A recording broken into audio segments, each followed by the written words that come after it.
सदा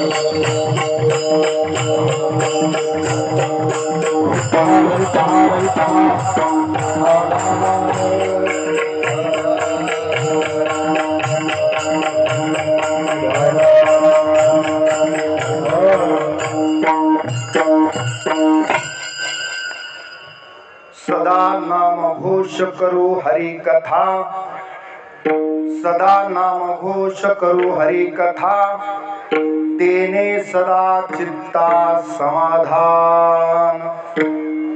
सर्व सुख ल्यालो सर्व अलंकार, आनंदे निर्भर डुल्लत सो।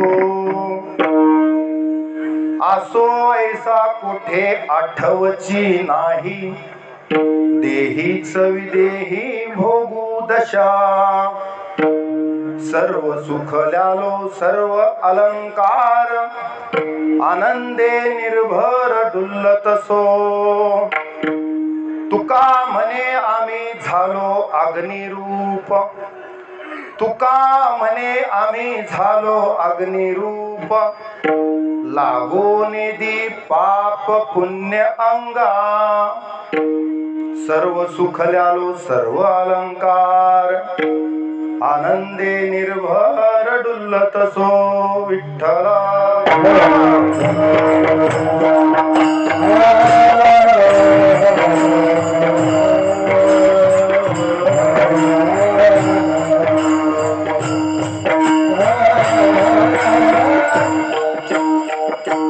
महायोग पीठे तटे भीमरथ्या, वरम पुंडरीकाय दातुं मुनीन्द्रे।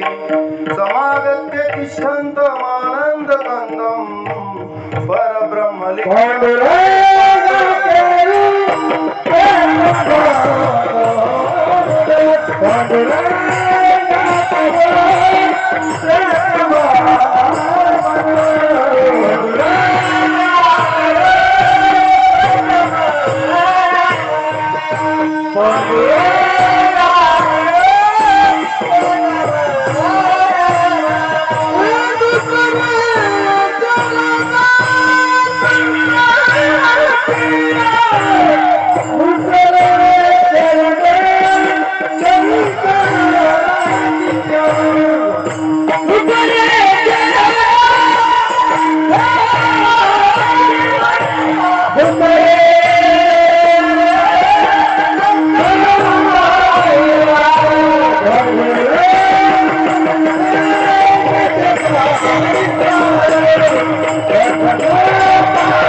करू प्रथम नमन, दुसरे चरण संतांचिया। त्यांच्या कृपादाने कथेचा विस्तारू, बाबाजी सद्गुरु दास तुका। नागेंद्र हाराय त्रिलोचनाय, भस्मांगरागाय महेश्वराय, नित्याय शुद्धाय दिगंबराय, तस्मै नकाराय नमः शिवाय। मनोजवं मारुततुल्यवेगं, जितेन्द्रियं बुद्धिमतां वरिष्ठं, वातात्मजं वानरयूथमुख्यं, श्रीरामदूतं चरणं प्रपद्ये। ओम नमो ज्ञानेश्वरा, करुणाकरा दयाळा, तुमचा अनुग्रह लाधलो, पावन झालो चराचरी। ब्रह्मानंदं परम सुखदं केवलं ज्ञानमूर्तिं, द्वंद्वातीतं गगन सदृशं तत्त्वमस्यादिलक्ष्यम् एकं नित्यं विमलमचलं सर्वधी साक्षिभूतं भावातीतं त्रिगुणरहितं सद्गुरुं तं नमामि वसुदेवसुतं देवं कंसचाणूरमर्दनं देवकी परमानन्दं कृष्णं वन्दे जगद्गुरुं गुरुर्ब्रह्मा गुरुर्विष्णु गुरुर्देवो महेश्वरा गुरु साक्षात् परब्रह्म तस्मै श्री गुरुवे नमः विठ्ठला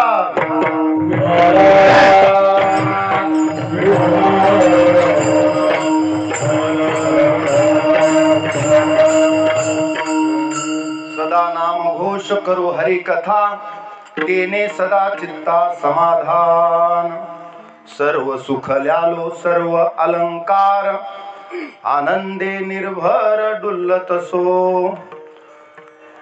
प्रस्तुत प्राप्त प्रसंगी आज मौजे नवीन महागाव तालुका पूर्णा जिल्हा परभणी या ठिकाणी प्रतिवर्षाप्रमाणे चालत असलेला अखंड हरिनाम सप्ताह आणि या सप्ताहामधील आज दुसऱ्या दिवसाची कीर्तन रूपी सेवा माझ्याकडे आलेली आहे आणि या कीर्तन रूपी सेवेसाठी घेतलेला अभंग जगद्गुरु जगद्वंदनीय देहूचे सुप्रसिद्ध साधू वैराग्यमूर्ती श्री संत तुकोबाराय यांचा 4 चरणाचा अभंग आहे. नाम संकीर्तन आणि हरिकथा या 2 साधनांचा परिणाम आम्हाला भगवत प्राप्ती झाली आणि आम्हाला जी अवस्था प्राप्त झाली त्याच्यामुळे जे फलश्रुती झाली या फलश्रुतीचं सविस्तर दिग्दर्शन म्हणजे हा अभंग आहे. विठ्ठला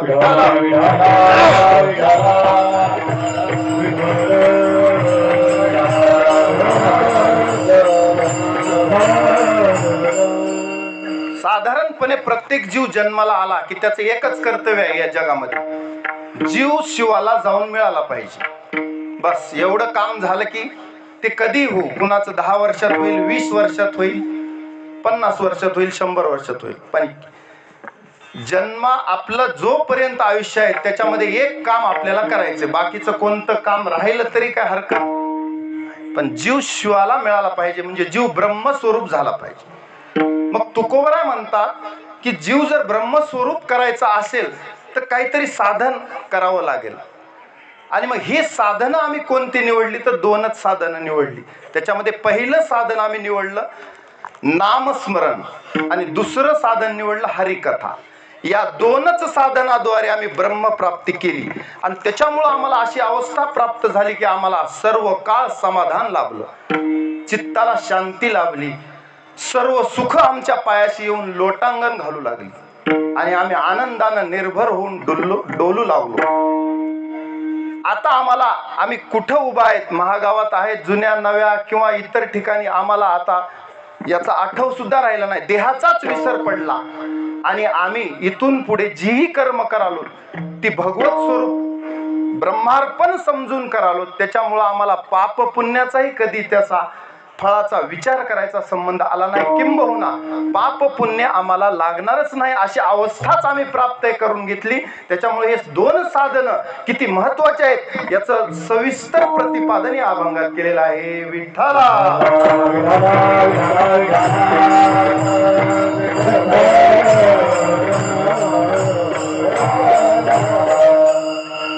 बरं, आता जीवाच्या आवडीचा विषय काय आहे? आपल्याला काय आवडते? विषय आवडतात, शब्द स्पर्श रूप रस गंध. आणि साधारणपणे प्रत्येक माणूस विषयात अडकलेला आहे, संसारात अडकलेला आहे, जन्म मरणाच्या बंधनात अडकलेला आहे. आणि त्याचं कारण आहे अविद्या आणि अज्ञान.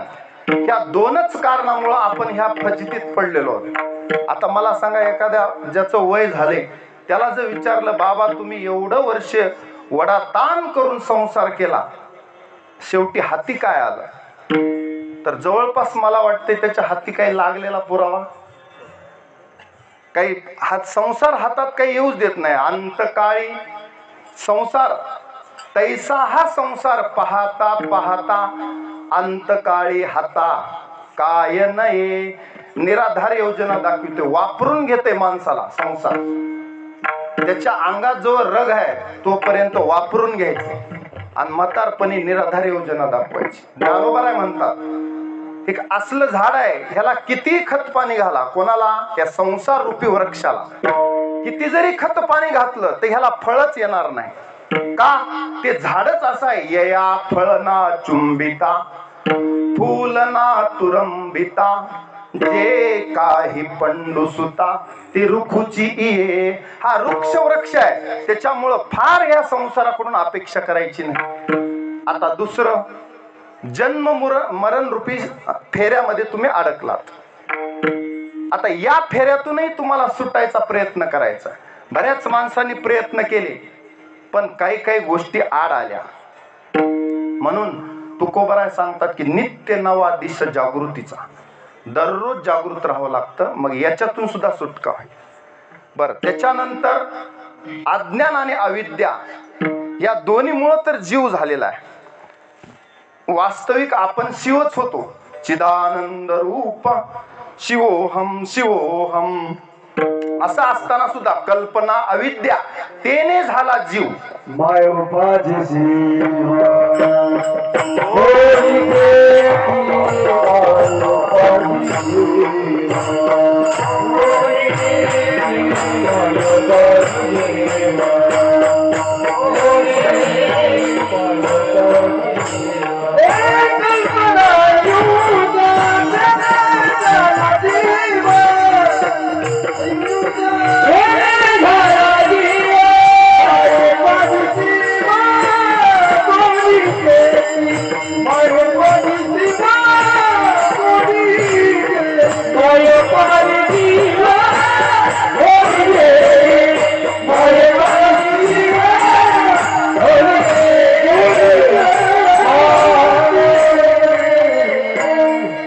कल्पना अविद्या तेने झाला जीव मायोपाधी शिव बोली जे ती असा प्रकार आहे म्हणले. बरं, मग आता ह्या संसारात तर तुम्ही पडलात. थोडेसे ह्याचे मी दुःखाचे प्रमाण घेऊ नका, तुम्हाला मला सुखाकडे न्यायचे, फक्त मी तोंडी प्रमाण सांगतो. ठाऊकची आहे संसार दुःखाचा चित्ती सीन त्याचा वाहू नये, किंवा संसार दुःख मूळ चहूकडे इंगळ विश्रांती नाही कोठे रात्रंदिवस तळमळ. माणसं रात्रंदिवस बेजार आहेत संसारात, डे नाईट ड्युटी करतात. रिटायर झालं तरी रिट्राय करतात, तरी सुद्धा सुख हाती लागल्याचा पत्ता. अहो माऊली म्हणतात, कुणाला सुख विचारता? या संसारात सुखच नाही. कैसी सुख निद्रा अंतरुणी इंगळाच्या. त्याची सुरुवात काय?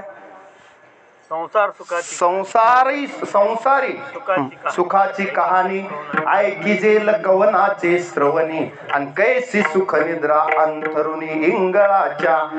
मस्त बाज टाकले म्हणजे बाजावर तुम्हाला अंथरून टाकले, पण खालून इंगळ्या डसायल्यात.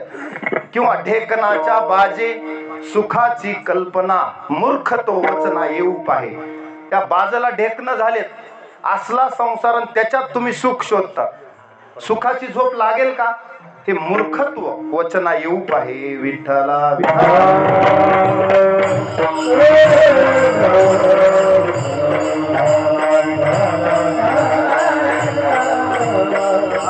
मग आता तुम्ही म्हणाला आता बस झाला, आम्ही ह्या संसारात तर पडलो, आता ह्याच्यातून तरण्याचा मार्ग सांगा. सगळ्यांना माहित आहे संसार दुःखरूप आहे. या संसारातून जर तरायचं असेल तर इथं एकच गोष्ट करावी लागेल. आठवावे पाय विठोबाचे, आठवावे पाय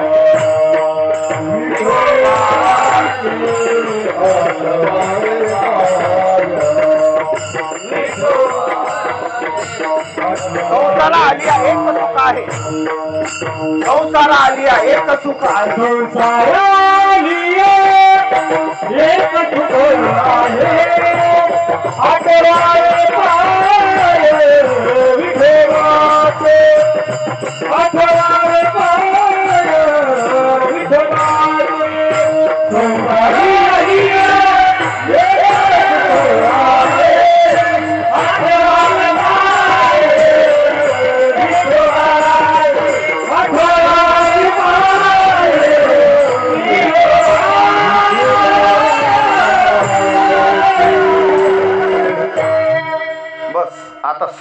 ऍड्रेस, या ऍड्रेसवर पोस्टमॅन जायचं. कोणता पत्ता आहे सुखाचा?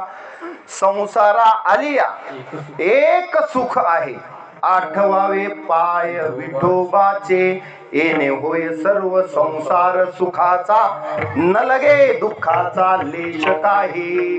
या मार्गाने गेल्यास मग दुःखच नाही, इहलोकातही नाही परलोकातही नाही. करा हरिभक्ती परलोकी येईल कामा, सोडविल यमापासून या.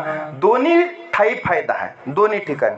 मग एवढा फायदा असेल, फक्त आपल्याला त्याचा ऍड्रेस माहित नाही. म्हणजे तुझे आहे तुझं पाशी, परी तू जागा चुकलाशी. आपण विषयात संसारात गडून गेलो, आपल्याला कुठं जायचंय, मी कुठून आलो आणि मला काय करायचंय ह्याचा विसर पडला आणि दुसराच तमाशा करत बसलो.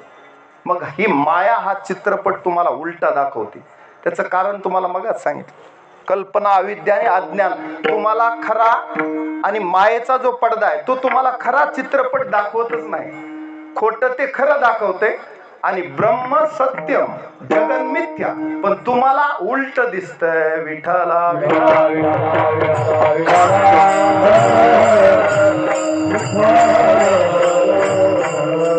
बऱ्याच लोकांना प्रश्न आहे, अविनाश परमात्मा आहे पण तो दिसत नाही, कुठं राहतो, त्याच्यावर प्रेम करायचंय आणि अविनाश परमात्म्याला ह्या जन्मामध्ये प्राप्त करायचं. या जन्मात नाही झालं तर बहुनाम जन्मना म्हणते, ज्ञानवान माम प्रपद्यते, वासुदेव सर्वमिती स महात्मा सुदुर्लभा. कोणत्या का होईना एका जन्मात देवाला प्राप्त करायचे. आणि हे विश्वच वासुदेव आहे. हे जगच कसं आहे? सगळं जग सर्वम खलविदम ब्रह्म, सगळं जगच कसं आहे? ब्रह्मस्वरूप आहे. असं ज्ञान करून घ्यायचं आणि मग या जीवाची इति कर्तव्यता पूर्ण होते. तोपर्यंत होत नाही. तुका म्हणे जन्मा आल्याचे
जन्मा आल्याचे सार्थक, विठ्ठलची एक देखलिया. तेव्हा जन्माचं सार्थक आहे. आता इथपर्यंत तुम्ही आलात. आता तुकोबरायने निवडलेले साधन मी तुम्हाला सांगतो. नामचिंतन आणि हरिकथा. आता मी फारसा परिहार दिलेला नाही, त्याचं कारण वेळेकडे पाहतोय मी. त्याच्यातच वेळ गेला तर पुन्हा तुम्हाला काय ऐकणार आहे? आपल्या गावामध्ये श्रीमद भागवत कथा चालू आहे. तुम्हाला माहित आहे का श्रीमद भागवत कुणी लिहिलं? अहो 18ही पुराण कुणी लिहिली? भागवत एक महापुराण आहे. असे 18 पुराण आहेत. पद्म पुराण, वराह पुराण, कुर्म पुराण, 18 पुराण आहेत असे. त्याच्यामधलं भागवत महापुराण. हे 18ही पुराण व्यासांनी लिहिली. महर्षी वेदव्यास, त्यांना भगवान वेदव्यास म्हणतात. कशी बुद्धी असेल पहा.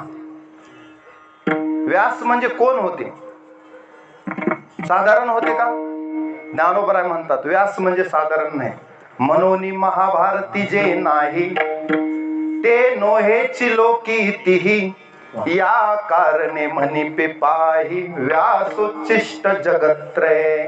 या त्रिजगतात जेवढं ज्ञान आहे ते व्यासांचं उष्ट आहे.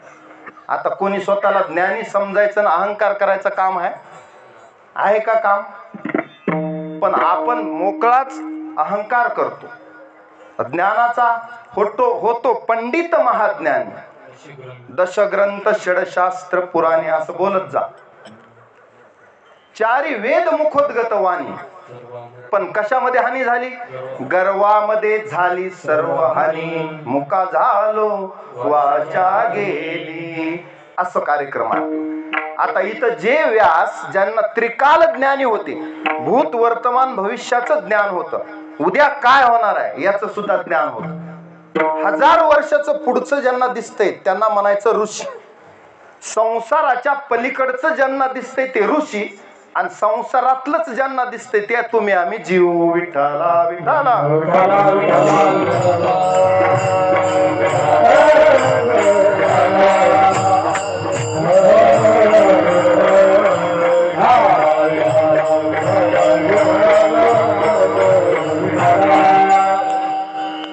म्हणून वेदव्यास कोण होते मी सांगत होतो. अचतुर्वदनो ब्रह्मा, द्विबाहू परो हरी, आभाल लोचन शंभुर, भगवान बादरायण. 4 तोंड नाहीत पण ब्रह्माच आहेत, 3रा डोळा नाही पण शंकर आहेत,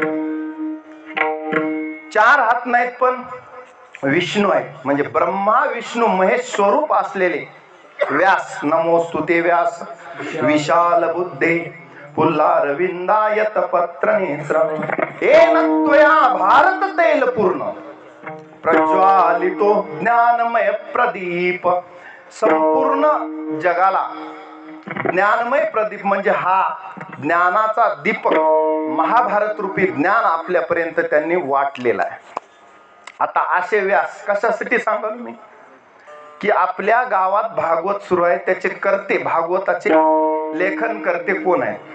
त्याच्यात पुन्हा प्रश्न. व्यास म्हणले मी भागवत लिहिणार आहे, महाभारत, भागवत नाही. भागवताचं आता तुम्हाला लक्षात आलं. महाभारत सुद्धा कोणी लिहिलं? व्यासांनीच लिहिलं. जेव्हा महाभारत लिहित होते तेव्हा देवाला विचारलं मला लेखक पाहिजे कोणतरी. देव म्हणले आपले गणपती बाप्पाला घेऊन जा. गणपती बाप्पा लिहायला आणि व्यास सांगायला. 1.25 लाख श्लोक लिहिले. किती? पण त्या दोघात एक अटीतटी झाल्या होत्या. गणपती बाप्पा म्हणले मी येतो, पण माझी एक आट आहे, म्हणले माझी लेखणी बंद नाही पडली पाहिजे, फास्ट श्लोक सांगायचे, टाइमपास करायचा नाही कीर्तनात, फास्ट चालू द्यायचं. हो म्हणले काय हरकत नाही, पण म्हणले माझ्या श्लोकाचा अर्थ समजल्याशिवाय तू पुढे जायचं नाही गणपतीला. गणपती मंजूर म्हणले. मग 100 श्लोक सोपे सांगायचे आणि 1 फूट श्लोक मध्ये टाकायचा, म्हणजे अवघड श्लोक सोडवीत बसायचे. गणपती बाप्पा डोक्याला हात लावायचे, जी बुद्धीची देवता आहे.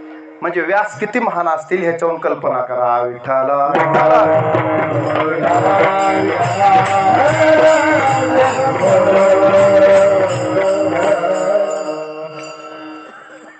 एक तर गारवा, त्याच्या दह्याचा नाद, म्हणजे घसा चलना झालाय, म्हणून तुमच्या गुळाचा थोडा आधार घ्या. चल हळूहळू घसा उकलतो माझा सुद्धा. कुठवर आलं होतं? व्यासांचं चालू होतं आपलं. मग या व्यासांनी एवढे पुराण लिहिले, त्याच्यातलं श्रीमद भागवत महापुराण आपल्या इथं आपण श्रवण करत आहात. आता भागवत कुणी कुणाला सांगितलं हा प्रश्न आहे. पहिल्या दिवशी मला वाटते महाराज उपस्थित असतील, त्यांनी सांगितलंच असणार तुम्हाला. जे वैराग्य मूर्ती शुकाचार्य, जन्मताची संसार त्यजियेला सुखे, तोची एक निष्कलंके तुका म्हणे. शुकाचार्य काही साधे महात्मा आहेत का? आईच्या गर्भात 12 वर्ष होते. साधारण लेकरू 9 महिन्याच्या वर नसते कुणाचं, एखाद्याचं 10व्या महिन्यात. 12 वर्ष गर्भात. ब्राह्मणाचे पोर एक केळाशी भ्याले, ते 12 वर्ष लपाले रे, कापत बाहेर आले, ते नागवेची पळून गेले रे. 12 वर्ष गर्भात दुःख आटवत होते. बरं, बाहेर आल्यावर जे व्यास पळायला लागले, शुकाचार्य पळायला लागले पुढे, आणि शुकाचार्यांचे वडील म्हणजे व्यास. बघा आता बाप एवढा हुशार, आता सांगितलं पोरग कसलं असेल. अहो बाप से बेटा सवाई, असलं पोरग खतरनाक. एखादच असावं पण असं असावं. 100 काय, एकच वाघाची डरकाळी फोडणारा पाहिजे, असा सिंहाचा छावा. पळायला लागले पुढे आणि जन्मताच तद्रुपता साधली सृष्टीशी. शुका शुका म्हणून हाक मारू लागले व्यास, तर वनस्पती ओ ओ म्हणू लागल्या. बघा आता सृष्टीशी तादात्म्य साधलं. जन्मताच असलं वैराग्य असली विरक्ती, आणि तिथंच ज्ञान टिकते. ज्ञानाचं बेसमेंट काय आहे? विरक्ती जेवढी तेवढं ज्ञान. विठ्ठला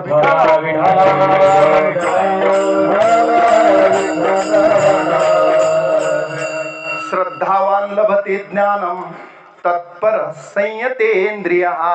ज्याचा इंद्रिय निग्रह चांगला आणि ज्याची श्रद्धा दृढ त्यालाच ज्ञान मिळते. आणि ज्ञान मिळाल्याशिवाय मोक्ष नाही. तुम्ही शतजन्म जरी फिरलात, 100 जन्म घेऊन जरी फिरलात आणि कुठेही किती व्रत केले, कुरुते गंगा सागर गमनम व्रत परिपालम अथवा दानम ज्ञान विहीन सर्वमतेन मुक्तिम न भजती जन्मशतेन. भज गोविंदम भज गोविंदम भज गोविंदम मूढमते. शतजन्म जरी घेतले तर ज्ञानविहीन सर्व मतेन मुक्ती न भजती जन्मशते.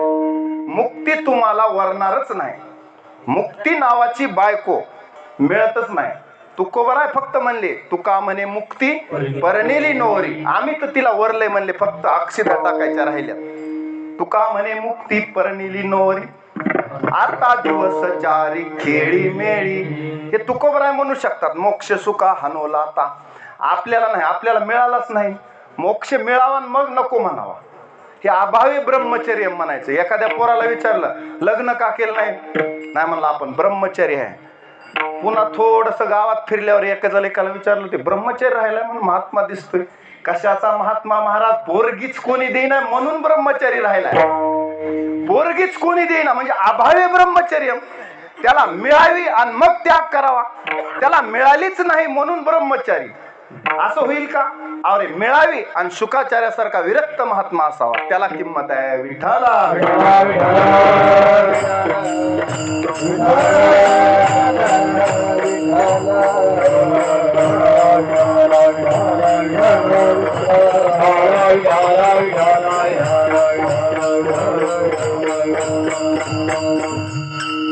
शुकाचार्याला हाक मारत मारत पुढे गेले. पुढे सरोवरात काही महिला स्नान करत होत्या, अप्सरा. शुकाचार्य देहावरच नव्हते. असो ऐसा कोटे देहाचा विसर पाडी. मग देहाचा विसर पडलेला होता. असा महात्मा जात असताना शुकाचार्याला पाठीमागून व्यास हाक मारायले, शुका शुका. सरोवरापाशी आल्यावर त्या नग्न स्त्रिया वस्त्र घ्यायला लागल्या. व्यास म्हणले, मी म्हातारा दाढीवाला, इथून माझं तरुण पोरग गेलं तेव्हा तुम्ही लाजल्या नाहीत आणि मी आल्यास लाजता. त्यांनी सांगितलं, ओ व्यास महर्षी, तुम्ही देहावर आहेत. तो गेलेला महात्मा देहावरच नव्हता, मग कसली लाज? त्याच्या पुढे ही स्त्री आणि हा पुरुष हा भेदच नव्हता. असा अभेद महात्मा, अभेद ज्ञान प्राप्त झालेला होता. व्यास म्हणले, पोरग आपल्यापेक्षा भारी आहे. पुढे गेले. थांब म्हणले, तू आता निघालासच तर एका चांगल्या महात्म्याकडे जाय. जनक बेटी भेटीसी पाठविला तेने अभिमानाने खोटे केले. कुठं पाठविलं? जनकाच्या भेटीला. आता जनक काय साधारण महात्मा आहे का? जनकाची कथा नंतर सांगतो. विठ्ठला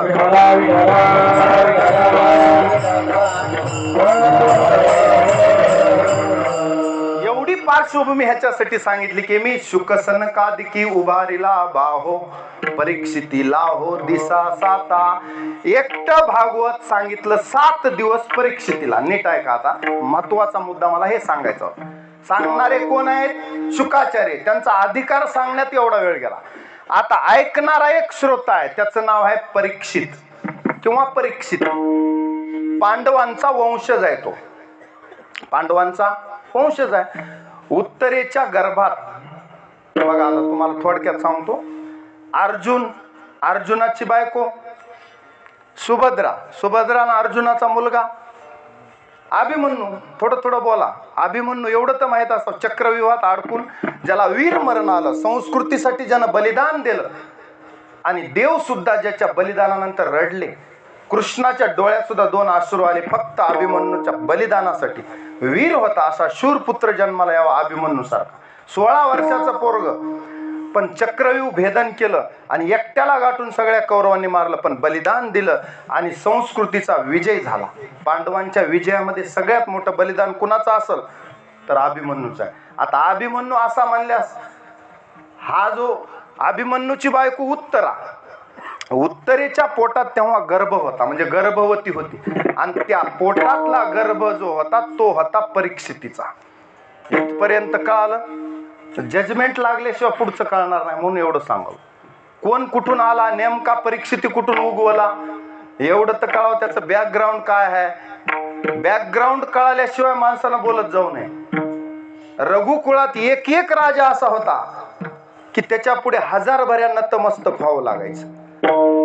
तुम्ही कुणाची कुंडली काढा, राजा हरिश्चंद्र काढा, सगर काढा, रुक्मांगद काढा, अंबऋषी काढा, एक एक महात्मे हजार भऱ्या जरी नमन केलं, आपल्या या देहाचं कातड जरी काढून त्यांच्या पायात जोडे घातले तरी उपकार फिटणार नाहीत. असे रघुकुळात एक एक राजे झालेत. रघु, आज, दिलीप, दशरथ हे सगळे रामापर्यंत. इक्ष्वाकू वंश म्हणजे सूर्यवंश. मला वाटतं इथं बरेच सूर्यवंशी आहेत, तर आपल्या वंशात राम जन्माला आलेत इक्ष्वाकू वंशामध्ये. तर ह्या इक्ष्वाकू कुळातले एक एक राजे जर मी सांगत बसलो त्यांचा पराक्रम, तर आपलं रात्रभर कीर्तन होऊन जाईल. पुन्हा कधी तुम्हाला विषय येईल तशी एका एका राजाची माहिती सांगतो, किंवा तुम्ही भागवतात, रामायणात ऐका. टाइमच्या अभावी मी कट करतो, कारण पुढे जायचे आपल्याला. कशासाठी बॅकग्राऊंड सांगालोय असं बघावं लागते. कुळ इकडं जनकाचं कुळ, इकडं जेव्हा लग्न जमवायचं असते तेव्हा ब्राह्मण काय करतो, दोन्हीकडलं कुळ बघतो, गोत्र बघतो, आणि 36 गुण जुळतेत का बघतो नवरा नवरीचे का. पुढे उद्याच लगेच भांडणं आणि महिन्यानंच घटस्फोट. हे असले जे कुटाणे आहेत ते गुण न जुळल्यामुळं. म्हणून 12व्या अध्यायात देवानं 36 गुण सांगितले. अद्वेष्टा सर्वभूतानां, मैत्र करुणैवच, निर्ममो निरंकार, समदुःख सुख क्षमी, संतुष्ट सततं योगी, यतात्मा दृढ निश्चया, मय्यर्पित मनोबुद्धिर यो मद्भक्त समे प्रिया. असे यो मद्भक्त म्हणे 36 गुण सांगितलेत. हे 36ला 36 जर आपले देवाचे जुळले तर माझं देवाचं लग्न होते, अन्यथा देव आपल्याला स्वीकारत नाही. विठ्ठला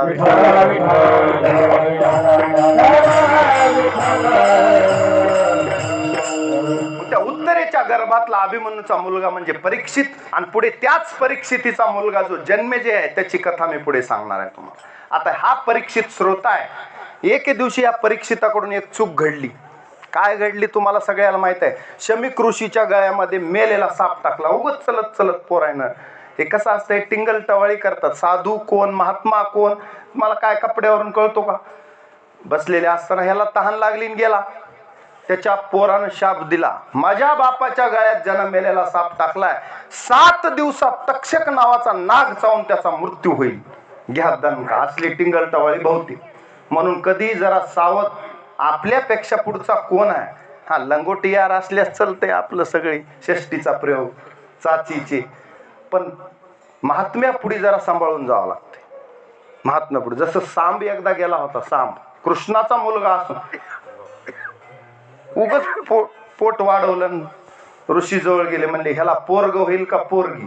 त्यांनी सांगितलं पोरगही नाही, पोरग्याला मुसळ होईल म्हणले. ते मुसळ तुमच्या कुळाचा नाश करेल. घ्या दणका. असली टिंगल टवाळी. म्हणून देवा संत वृंदा नमस्कारी जे, का घडीजे तरी पूजिजे, हे वाचून केवी निंदीजे स्वयं वाचा.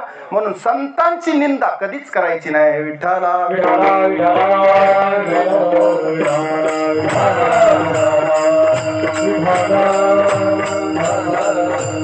हरिजनाची कोण्यानं घडावी निंदा, साहत गोविंदा नाही त्याचे, रूपा येऊन या धरी अवतार. भक्त अभय कर खळा कष्ट, निंदी कोणी मारे, कोणी वंदे तुझे मध्ये हे नाही केही नाही, हे नाही निंदी कोणी मारी, कोणी तुझी पूजा करे, मध्ये हे नाही केही नाही,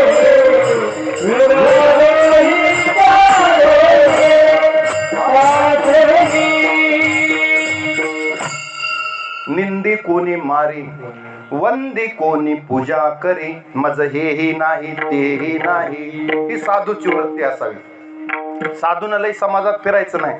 कुणा माझा सत्कार करावा, मला मोठा हार घालावा, काही घेणं नाही. कुणा निंदा केली निंदा करा स्तुती करा, त्याला तुल्य निंदा स्तुतिर्मोनी संतुष्टो येन केनचित असं राहिलं पाहिजे. मान अपमान सुख दुःख ह्या द्वंद्वाच्या पलीकडे जो जातो त्यालाच साधू म्हणायचं, ज्यानं द्वंद्वाला दूर सारलं.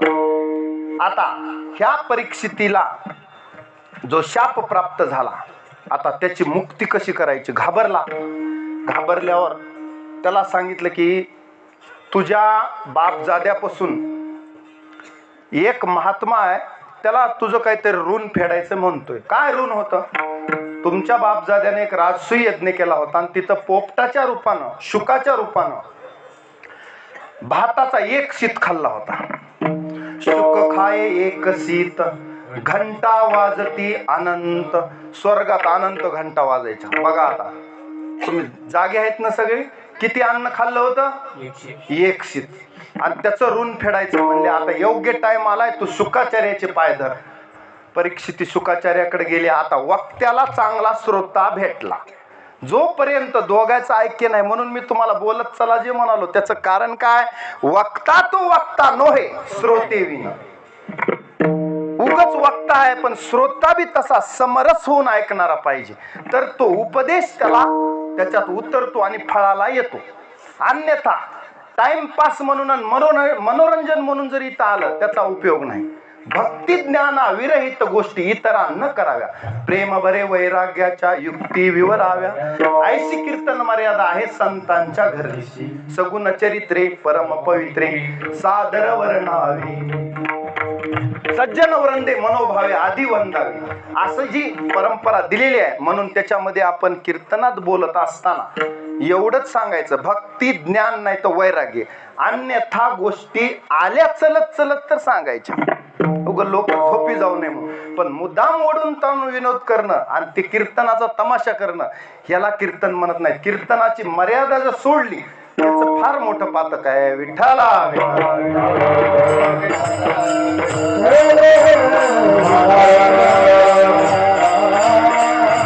आता इथवर आलं होतं आपलं की वक्ता श्रोत्याचं मिलन झालं. उत्कृष्ट वक्ता शुकाचार्य आणि श्रोता परीक्षित, दोघांचं मिलन झालं. आता तुकोबराय म्हणतात आता तिथं काय कमी आहे? अहो, ज्यांच्या मुखातून भागवत श्रवण होणार होतं ते शुकाचार्य आणि जो परीक्षितीसारखा श्रोता आहे. आता परिसनेयाच्या राया, जसा अर्जुनानं भगवद्गीता मनाचे कान करून ऐकली, सर्व प्राण कानात ओतून ऐकली. आपणही भगवद्गीता ऐकतो पण अर्जुनासारखा आतापर्यंत श्रोता झाला नाही, ऐकणारा. म्हणून तर ज्ञानोबराय त्याला म्हणतात तू परिसनेयाच्या राया, ऐकणाऱ्यांचा राजा आहेस अर्जुना. आणि म्हणून तू भगवद्गीतेचा उपदेश तुझ्या रोमा रोमात भिनला. आमच्या डोक्यावरून भगवद्गीता जाते, त्याचं कारण आम्ही त्याच्यात ते भिनतच नाही. अंगोअंगी मुराला छंद. कसा मुरला पाहिजे? टाळा टाळी लोपला, टाळी लोपला,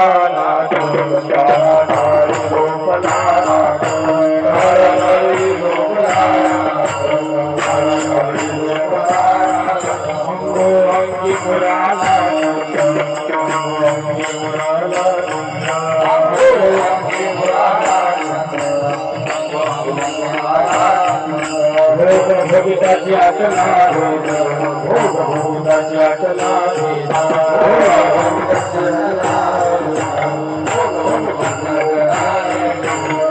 शिरोली गावा गोविंदरा, शिरोली गावा गोविंदरा. पैसा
लावणी मृदंग श्रुती टाळ घोष सेवू ब्रह्मरस आवडीने. आता मला वाटते तुम्ही माझ्याशी थोडे एकरूप झालात. मग आता तुम्हाला ब्रह्मज्ञान सांगायला हरकत नाही. मोहर पातळ झाल्याशिवाय शिक्काही बसत नाही. उगत शिक्का मारवायला कोरडी मोहर जमत नाही, पालत्या घागरीवर पाणी होते. आता महत्वाचा जो मोलाचा आयटम आहे तो तुम्हाला आता देऊन जातो. पहिल्यांदा पात्र वाढलं, आता गुलाबजामुन खायचे आपल्याला बदल. पात्र वाढल्यावर आता वेगवेगळे आयटम आहेत. एकटा गुलाबजामुनच नाही, रसगुल्ला बी आहे त्याचा सावत्र भाऊ. कुणाचा? रसगुल्ल्याचा भाऊ भाऊ आहेत. फक्त काय झालंय त्याच्यावर जळू जळू गुलाबजामुन काळा पडलाय आणि हे पांढरा शुभ्र झालाय. कोण? रसगुल्ला. दोघं सख्खे सावत्र भाऊ आहेत. दोन्ही आयटम तुम्हाला खायला भेटणार आहे. काय सांगू लागलो मी? आता दोन्ही एकत्र आल्यावर तुकोबराय सांगतात, शुकसनका दिक्की उभारिला भाऊ. शुकसनका दिक्की उभारिला भाऊ. परीक्षितीला हो दिसा.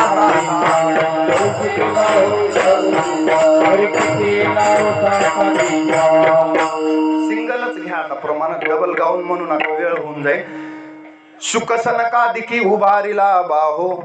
हात वर करून सांगितलाय. जास्त माणसात एखादी गोष्ट सांगायची असली की हे बघा, गॅरंटेड गोष्ट असल्यास हात वर करून सांगतात. परीक्षितीला हो दिसा साता. आता आपल्या कामाचं आहे, त्याला 7 दिवसासाठी मरण. किती दिवसात होतं त्याचं? 7 दिवसात. 7 दिवसात तुला तक्षक नाक चावून तुझं मरण आहे. मृत्यू माहीत झाला, माणूस घाबरेल की नाही? एखाद्याला म्हणलं झालं तुझं संपत आले, 5-7 दिवसात तुला अटॅक येणार आहे म्हणले, ते जेवल तर जेवल का? आणि त्याच्या पुढे जिलेबी आणली नाही आणि काय गुलाबजामुन बी आणले, त्याला गोड लागणार नाहीत. कारण त्याला वाटते झालं 5-7 दिवसात जायचंय. मरणाची कारे नाही आठवण. माणसाला मरणाची आठवण राहत नाही, ते कधी बी येऊन गच्ची दाबते, घेऊन जाते. त्याला काय? सहज चलत चलत माणसं जाताना दिसतात की नाही? सकाळी होते आणि दुपारी नाही. मग त्याच्यामुळं जववरी देह तववरी साधन करून या ज्ञान सिद्ध करा. मग जवळ प्राण आहे, जवळ हे सकळ सिद्ध आहे. हात चालावया पाय तव तू आपले सोहित पाहे. तीर्थयात्रे जाय चुकू नको बाबा, हे संतांचं सांगणं आहे. आता ह्या दोघांमध्ये त्याला माहित झालं 7 दिवसात मृत्यू आहे. आपल्यालाही माहित नाही आणि ते माहित नसलेलंच बरं असतं. माहित असल्यावर बी कसं होतंय? जमत नाही. ते एकतरी देवाच्या हातात महत्वाचं हे ठेवावं लागेल, नाही तर माणसं उड्या मारतील. माणसं एकमेकाला मोजणार नाहीत. दिवसा ढवळे आताच खुन करायलेत माणसं एकमेका. इतका मोठा अहंकार आणि इतकं माणसामध्ये मस्ती आहे. माणसाच्या हातात काय आहे का? वृक्षाचेही पान हाले ज्याची सत्ता, राहिली अहंता मग कोटे. अहो त्या रावणासारखा अहंकार ज्याच्याकडे शुद्ध कांचनाची 7 कोटी. 7 कोटी घर सोन्याचे होते. तुमच्या 2-4 अंगठ्या 2-4 बोरमाळी कुठं लपविता? 7 कोटी घर ज्याच्या घरी सोन्याचे होते. घर तुमच्या घरावरले पत्र गळके निघणार आपल्या. 7 कोटी घर सोन्याचे. पहा त्या रावणा काय झाले. असला बी रावण पण वासनेनं घाला घातला आणि बिघडला. परस्त्रीला हरण करून आणलं आणि संपूर्ण राक्षस कुळाचा नाश करून घेतला. कशामुळे झाला असेल? हे काही कमी होतं का? पण नसलेला आगाव कुटाणा सुचला की अशी दुर्गती होत असते. विठाला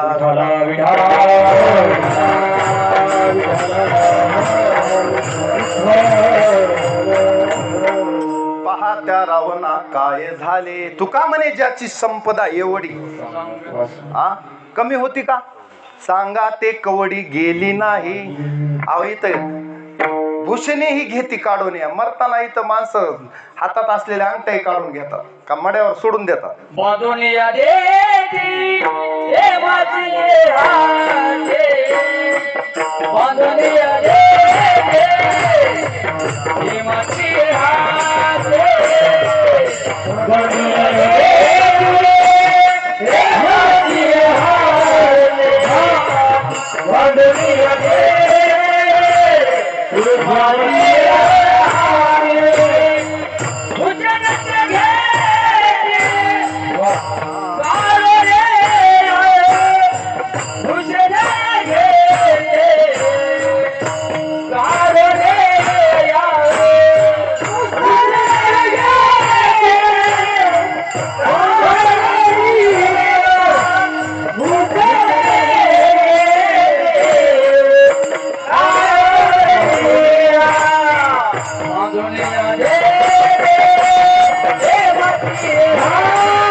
बांधुनिया देती यमाची हाती, भूषणी ही घेती काढोनिया. अशी गत होते पुन्हा. अंगम गलितम पलितम मुंडम दशनविहीनम जातम तुंडम वृद्धो याति गृहीत्वा दंडम तदपि न मुञ्चत्याशा पिंडम भज गोविंदम भज गोविंदम भज गोविंदम मूढमते. अशी गत होते म्हातारपणी. तोंडात दात राहत नाही. बाईल म्हणती खरं मरता तरी बरे, नाशियले घर थुंकून अवघे करी ती हाड हाड. असला कुठा नव्हता. म्हातारपणी म्हातारा माणूस कुणालाच नको वाटतो. त्याचे गुणही तसेच असतात आणि ते कुणालाच नको वाटतो. त्याचं कारण काय? माणसाच्या जीवनामध्ये आपण जीवनभर जर परमार्थ केला तर आपली वाटचाल योग्य दिशेनं होत असते. आता आपल्या पुढच्या महत्वाच्या विषयाकडे चला. परीक्षितीला 7 दिवसात मोक्ष मिळाला. 7 दिवसा मुक्ती झाली तया. आता आपला विचार करा. आपल्याला मुक्त व्हायचं असल्यास शुकाचार्यासारखा श्रोता भेटणं मुश्किल आहे, दुर्लभ आहे. भेटतो का? फार दुर्मिळ आहे. किती पवना घालवेल पालान, पायी चढवेल गगन, भूत भविष्य कळो येईल वर्तमान, परी त्या साधूचे न कळे महिमान. साधूचं महिमान कळत नाही. एकदा सूर्यचंद्र हाताला येतील पण साधूची भेट होत नाही. चंद्रामृत सुखे सेववेल, असता जाता रवी धरवेल, बाह्य हेळा सागर तरवेल, परी या साधूची भेटी.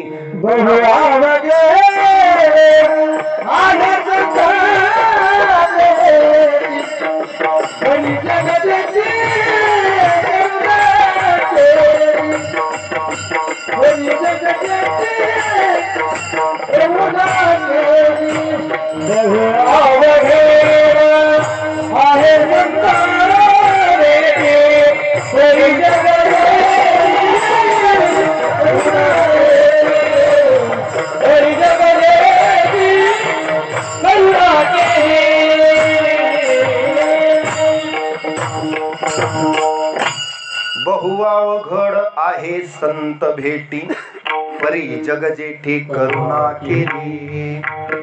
अनंत पुण्य कोट्यानुकोटी असेल तरच संतांची भेट होते. वा, अनंत पुण्य कोट्यानुकोटी, रोकड्या दावेजे वाटो साठो वाटी. हा, अशा पद्धतीचं पुण्य असेल तर भाग्य उदयाचा ठसा.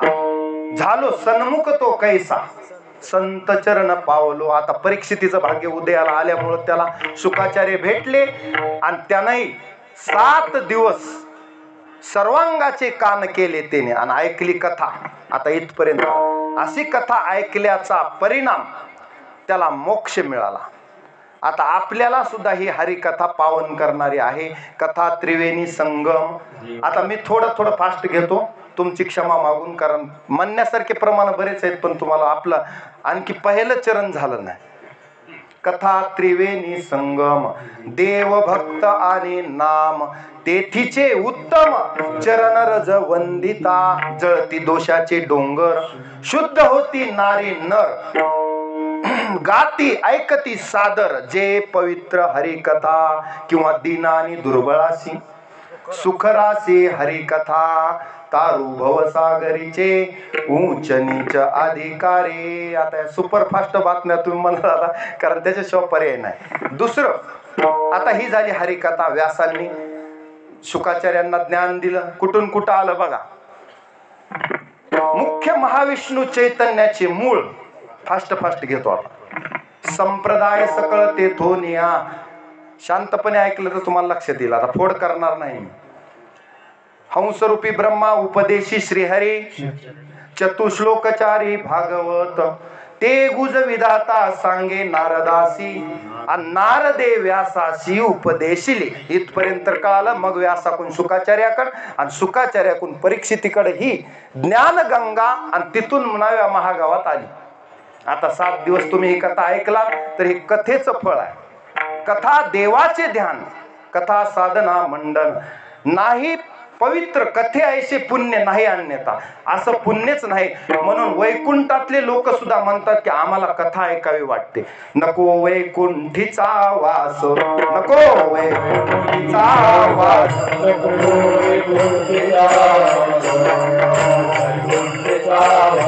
आहे तया सुखा नाश, आहे तया सुखा नाश,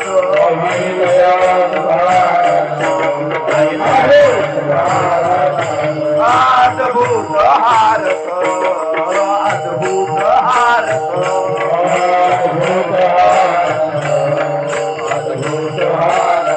कथा काळी नामाचा, कथा काळी नामाचा, या वैष्णवाचे घरी, या वैष्णवाचे घरी, या वैष्णवाचे घरी, या वैष्णवाचे घरी,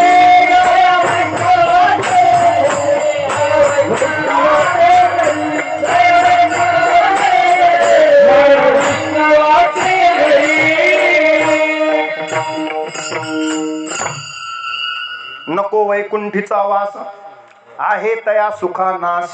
कारण कधीतरी खाली यावं लागतं. मग तया पुण्याची पावटी सरे, सवेची इंद्रपणाची उटी उतरे, येऊ लागती माघारे मृत्यू लोका, ते तुम भुक्त्वा स्वर्ग लोकम विशंती. एवं त्रैधर्म मनुप्रपन्ना गतागतम काम कामा लभंते. त्याच्यामुळं नको आम्हाला तिथं वैकुंठा जाऊन काय बा करावे, उगाच बैसावे मौन रूप. म्हणून नामदेवराय म्हणले, वैकुंठाशी आम्हा नको धाडू हरी, वासदे पंढरी सर्व काळी. तर कथा श्रवण होते, नामस्मरण होतं, वैकुंठात होत नाही. त्याच्यामुळं वैकुंठ कोपट जुनाट झोपडी, नको आडाआडी घालू आम्हाला तिकडं नेऊच नको देवा. तुझे हे वैकुंठ बिकुंठ असले चॉकलेट दाखवून आम्हाला दुसऱ्या मार्गाने नेऊ नको. सरळ सरळ आम्हाला मृत्यू लोकात ह्या जिथं कथा चालू आहे, जिथं नामघोष चालू आहे, तिथं आम्हाला जन्म घ्यायचा.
समर्पक प्रमाण आहे, 100 मार्क.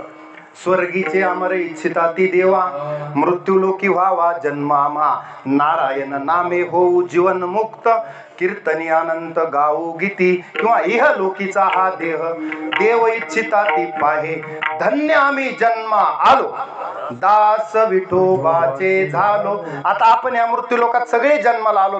तुकोबर आहे, ज्ञानोबर आहे, हे सुद्धा आपल्यासारखेच जन्माला आले. पण त्यांनी येऊन काय केलं अभंगाचं पहिलं,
सर्व सुख आले सर्व आनंदाले सर्व सुख आले सर्व आनंदाले सर्व सुख आले सर्व आनंदाले सर्व सुख आले सर्व आनंदाले सर्व सुख आले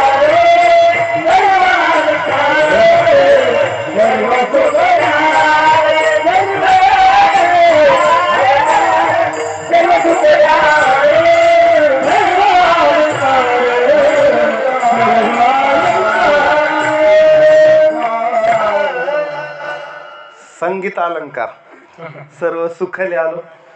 तुकोबराय पहिल्या चरणात म्हणतात, आम्ही मृत्यू लोकात आल्यास 2 साधनं करू. कोणते करू तुकोबराय सांगा. आम्ही तेच करू. कारण पुढे जे गेले त्यांच्या मागे मागे चालायचं. बस आपल्याला काय मार्ग दावून गेले आधी दयानिधी संत ते मग तेनेची पण ते चालू जाता. आपण कशाला वेगळी वाट पाडायची आहे? वेगळी वाट पाडायची गरज आहे का? अहो संतांनी केला राज्यभार चाले ऐसा मोडून या वाटा सूक्ष्म दुस्तर या बारक्या सारख्या काटाड्याच्या वाटा त्यांनी काढून टाकल्या आणि केला राज्यभार चाले ऐसा. मग आपण तेनेची पण ते त्यांच्या माग माग तुम्ही काय केलं? आम्ही एकच केलं म्हणले. सदा नाम घोष करो हरी कथा तेने सदा चित्ता समाधान. हा तुकोबरायचा अनुभव आहे, आपला नाही.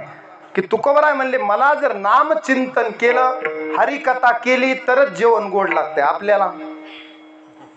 आपलं बघा कसं आहे ते, त्यांना जेवण गोड लागत नाही. जिबीला जर म्हणलं थांब तर माझी मज झाली अनावर वाचा छंद या नामाचा घेतला. ती थांबत नाही म्हणली. आता गोविंद गोविंद मना लागली या छंद मग गोविंद ते काया भेद नाही देवा तया.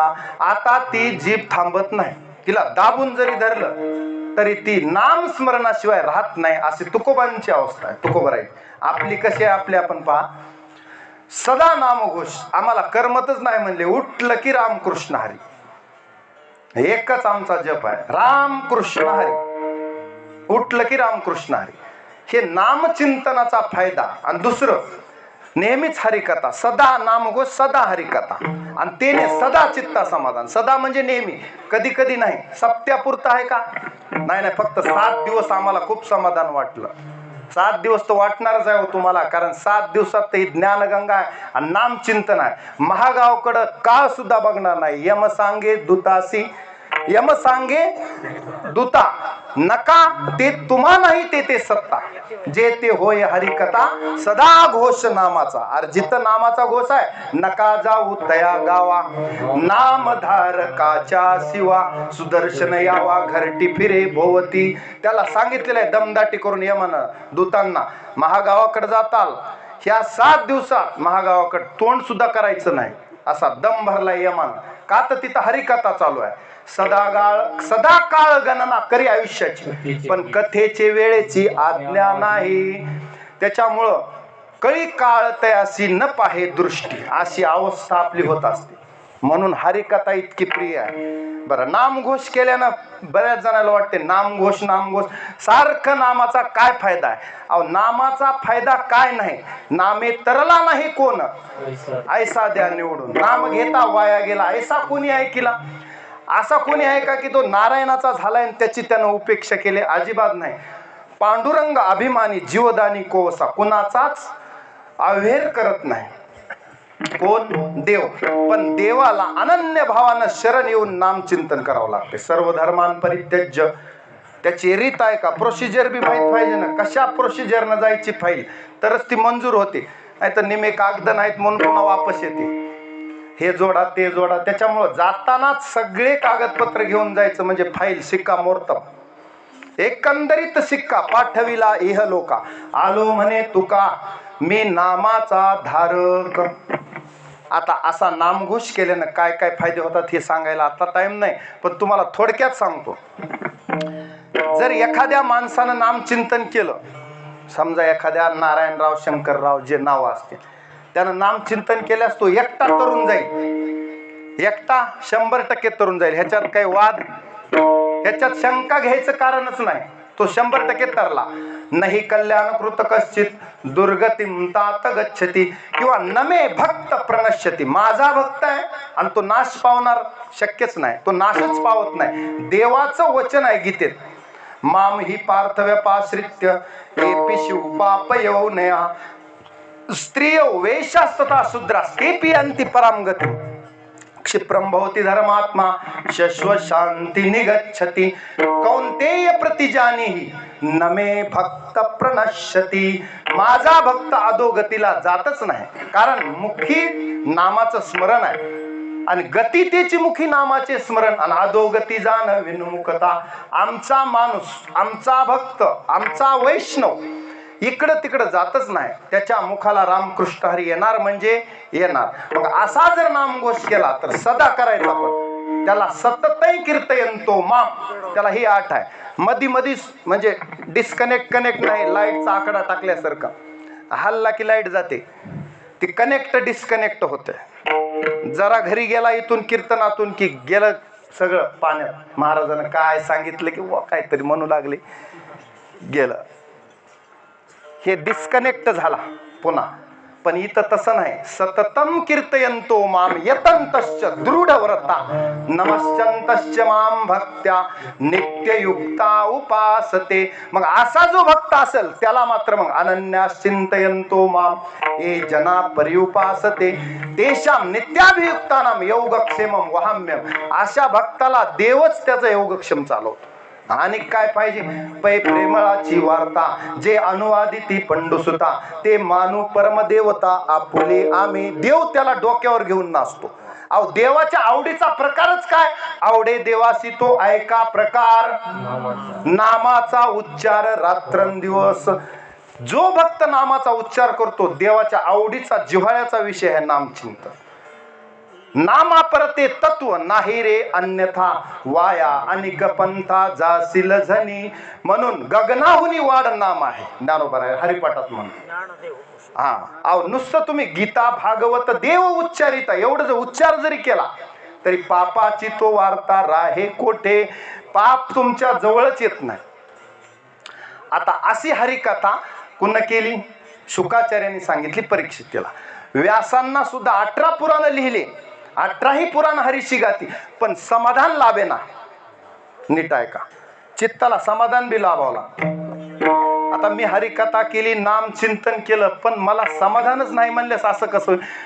नारद म्हणले असं कसं, तुम्हाला समाधान नाही म्हणल्यावर बाकीच्या याचं तर विचारायचंच काम नाही. व्यासांना समाधान नाही, मग म्हणले तुम्ही काय करा. तेव्हा 17 पुराण लिहून झाले होते. आता भगवंताच्या लीलांचं वर्णन करा, मग तुमच्या मनाला तेने सदा चित्ता समाधान. मग व्यासांनी जेव्हा भागवत लिहिलं तेव्हा बेचैन झालेले व्यास पुन्हा आनंदानं नाचायला लागले. म्हणले बरोबर आहे नारदाचं, देवाच्या लीला नामचिंतन आणि हरिकथा मी जेव्हा केली तेव्हा माझ्या चित्ताला मग समाधान लाभलं. अगोदर मी ब्रह्मसूत्र लिहिले, महाभारत लिहिलं, वेदांचे 4 भागही केले, 17 पुराणही लिहिले, 18वं पुराण जेव्हा लिहिलं तेव्हा ह्यांना व्यासांना समाधान लाभलं. म्हणून ते म्हणतात तेने सदा चित्ता समाधान. अहो रामायण वाल्मिकी ऋषी साधा ब्रह्महत्या राशी पातके अपार वाल्मिक किंकर वंदे केला. आता रामकथा आहे, कोणती हरिकथाच आहे ना, रामकथा आहे. कुणी लिहिली, वाल्मिकी रामायण वाल्मिकींनी लिहिली. कुजंतम राम रामेती मधुरम मधुराक्षरम आरोह्य कविता शाखा वंदे वाल्मिकी कोकिलम. जगद वंदे झाले वाल्मिकी. 1 नंबरचा गुंडान डाकू कोण, वाल्या कोळी. पण वाल्याचा काय झाला, वाल्मिक झाला नारदाच्या उपदेशानं. ही कथेची ताकद आहे. विठ्ठला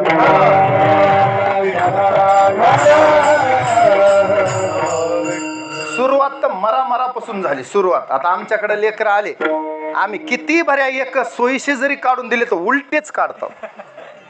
राम राम म्हणा म्हणलं की मरा लिहितात लेख. किती वेळा तुम्हाला 1000 वह्या दाखवितो मी, 8 तरी उलटे काढणार, 7 तरी उलटे काढणार, 9 तरी इकडून काढणार, 100% काढणार म्हणजे काढणार. आमचा रोजचा अनुभव आहे. हे असं का होतं, त्याची सुरुवातीला राम राम तोंडाला येतच नाही. कधी येते, जे जन्मशस्त्र वेळा ओळखीचे एक वेळ मुखाशी यावया. किती वेळ त्याची सुरुवात? नाम येणं एवढं सोपं आहे का? जयाचे वाचे पुढा भोजे, नाम नाचत असे माझे, जे जन्म सहस्त्र वेळा ओळखीचे, एक वेळ मुखाशी यावं. एवढं अवघड आहे नामचिंतन. तुम्ही असं सोपं समजू नका. नाही नाही, तुकोबाराय म्हणले, तुका म्हणे सोपे आहे सर्वांनी, पण ज्ञानेश्वर महाराजाकडे जा, ज्ञानदेव म्हणे नाम हे सुलभ, पण पुढची खुट्टी आहे का? सर्वत्र दुर्लभ विरळा जाणे, एखादाच नामधारक भेटल म्हणले.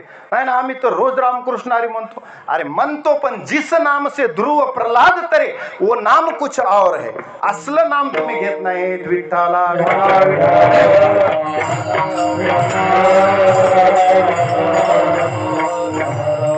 आता सांगा, तुम्हाला समाधान कुठं आहे? कथेमध्ये आहे का?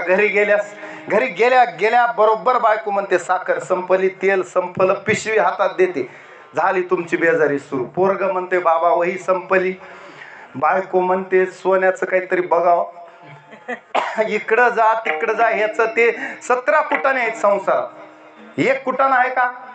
त्याच्यामध्ये तुमचं सगळंच बिघडून जाते. काय समाधान? चित्ताची शांतीच भंग होते. मी तर असे काही माणसं बघितले, ते थाऱ्यावरच नाहीत, लबाड नाही, ती कधी बघा अस्थिर अस्थिर. नाही, माझ्या मागं लय टेन्शन आहे, माझ्या मागं लय. अरे प्रत्येकाच्याच मागं टेन्शन आहे. संसार थांबू देत नाही, पळविते. तुकोबाराय म्हणले, राहो ने स्थिर एके ठाई. हा संसार एका जागी कुणालाच बसू देत नाही, सारखा पळवितो माणसाला. हा चला पुढे, चला पुढे. लग्न झालं, लेकर झाले, लेकरायचे लग्न, त्यांचं झालं नातरुंड पत्रुंड, तवर म्हातारपण येते, तोंडात दात राहत नाही. चला पुढे, चला पुढे. कुठं आता? अर्धे लाकडं गेले स्मशानात, काय 10 गेले, 5 उरले. असं करीत करीत पळविते संसार. म्हणून संसार सिंधू दुस्तर, नुलंघवे उल्लंघिता पार, बहुत वाहविले दूर, हा न लगेची तीर पहिलं थडी. असले कुठं गेले की वाहून, कुठं किड्या मुंग्यासारखे पत्ता लागला नाही म्हणले, असल्याचा उद्धार नाही. पण नामानं मात्र, नामेची तारिले कोट्यानु हे कोटी, नामेची वैकुंठी बैसविले. अहो गबाळ गिरायक होते. हा चला जाऊ द्या, चांगले तर तरतील, मूड पापी जैसे तैसे, उतरी कासे लावणी. गबाळ गिरायक म्हणजे माहित आहे का तुम्हाला? ज्याला कशाचाच रचा म कळत नाही. 10 गिनं ता म्हणलं तर मृदंगाला महिना एक बोल वाजवायला होते. ते सरपटी मात्रापर्यंत कधी जातील आवाज? आणि लग्या वाजवायच्या म्हणलेस 2-4 वर्ष, 5-6 वर्षात तुम्ही विशारद व्हायचं. त्याला किती? एकाच वर्गात जर फेल होऊ लागलं पोरग तर पुढे जाईल का? काय म्हणले, लग्नाचं बी वय झालं तरी मॅट्रिकच निघणार. पुन्हा आता ती कसं करायचं? अवघड आहे का नाही? पुन्हा म्हणायचं कोणी पोरगी देईना, कसं देईल? असल्या मॉडेल बघून सगळा कार्यक्रम आहे का नाही? मॉडेल कशात तरी धड पाहिजे, कोणत्या तरी अंगानं. उग दिसायला नाही, वानाला गुणाला कशाला तरी बघून पसंत कोणी करील.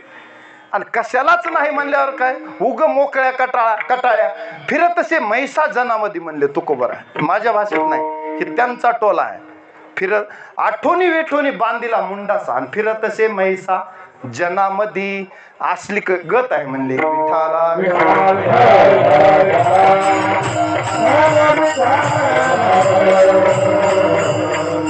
म्हणून सदा नाम घोष. आता एखादा वैकुंठाला जाईल, पण काही एखादीने वैकुंठा जावे, इथवर आलतो आपण. मध्ये फाटेफूट झाली, पण पुन्हा मेन मार्गाला लागावं लागतं. नाही तर फाटेफूट होत दुसरं गाव येते.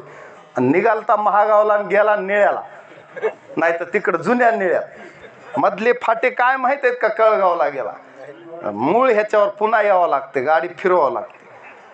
काही एखादीने वैकुंठा जावे, इथवर आलतो. ड्रायव्हर चांगला असला तर बरं, नाही तर कॅनलनच कीर्तन होऊन जायचं. इकडल्या तर परिसरात आता जुनं गाव नवं गाव कळायला महिना लागतो. लबाड नाही, कळायला तुमच्या वस्त्या कळायलाच महिना लागते. पण मी म्हणलं जाऊ द्या. तुका म्हणे एका देहाचे अवयव, सुख दुःख जीव भोग पावे. तुम्ही जरी भेद केला असेल तर महाराजाला कशाचा भेद आहे? आम्हाला भेद आहे का? आम्हाला भेद नाही. विषम धोऊन सांडिले, आम्ही विषमता काढून टाकलेली असते. आम्हाला सर्व लोक सारखे असतात. कुणा असं समजायचं नाही की हा महाराज आमचा ना अमक्या जातीचा, काहीच संबंध नाही. यातायाती धर्म नाही विष्णुदासा, निर्णय हा वैसा ऐसा वेदशास्त्री. वेदशास्त्रानं सांगितलं की यातायाती धर्म नाही विष्णू. अहो अंत्यजाती येऊने तरल्या हरिभजनी, तयाची पुराणे भाट झाली त्यांचे, अजामेळ भिल्ली तारिली कुंटिनी. असले गबाळ गिरायक, अजामेळ भिल्ली तारिली कुंटिनी. पुढे प्रत्यक्ष पुराणी वंदे केली. निंदे तेही त्याने वंदे केले. नामानं काय झाले, निंदे लोक ज्यांच्याकडे कोणी बघत सुद्धा नव्हतं, असे बी लोक देवानं जवळ केल्यास पुन्हा कुणाची बघायची हिंमत आहे? एकदा देवानं त्याला हाताला धरलं, मग आता मोठ्या संघ फिरू लागल्यास कसलंही असलं तर ते पहिलं कोणी विचारत नाही. देव सखा जरी जग कृपा करी, जगामध्ये कृपा करी, जगामध्ये कृपा करी.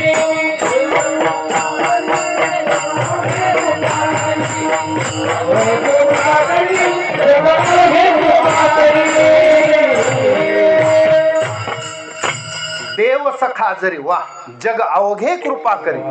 आणि मग देव झाला पाठमोरा, नुसती विघ्ने येती घरा. म्हणून देवाच्या सन्मुख राहणं महत्वाचं आहे. म्हणून तर सदा नाम घोष करू हरिकथा, तेने सदा चित्ता समाधान. इथपर्यंत आलोत आपण आता पहिल्या चरणात. ते बी थोडक्यात भावार्थ झालाय तुम्हाला. मी सांगू लागलो, काही एखादीने वैकुंठा जावे ते तेही वैकुंठची केले आगवे, ऐसे नाम घोष गौरवे धवळले विश्व. म्हणून सदा नाम घोष, ऐसे नाम घोष गौरवे धवळले विश्व. संतांनी काय केलं, सगळ्या समाजालाच उद्धाराचा मार्ग दाखवला. एकानं नामस्मरण खोलीत करीत बसले नाहीत, ते प्रकट नामस्मरण केलं. उघडा मंत्र जाणा आणि रामकृष्ण हरी म्हणा. झापून माळ जपायचीच नाही. काही जण माळ जपत जपतच डुकली लागते. सकाळी माळ आतुरणातली चापून काढावी लागते, कुठं गेली कुठं गेली. मग बरेच लेकरे हे पुस्तक वाचित वाचित झोपतात आमचे विद्यार्थी, आणि सकाळी पुस्तक उश्याला पाय त्याला कुठं असते पता नाही. असा अभ्यास करणारे विद्यार्थी पुढे जातील का? म्हणजे बघा आता ह्याच्यावरून तुम्ही बघा, तुम्ही ही काय अवघड गोष्ट नाही, तुमच्या सहज निदर्शनास येणारी गोष्ट आहे. बरं, माळ बी जपू लागला. ज्ञानदेवा मौन जप माळा अंतरी, धरोनी श्रीहरी जपे सदा असते का? अरे वासरू गाईला प्यायले, तिकडं आमक लोणी मांजर लोणी खायले, शिंक्यावर लोणी आहे.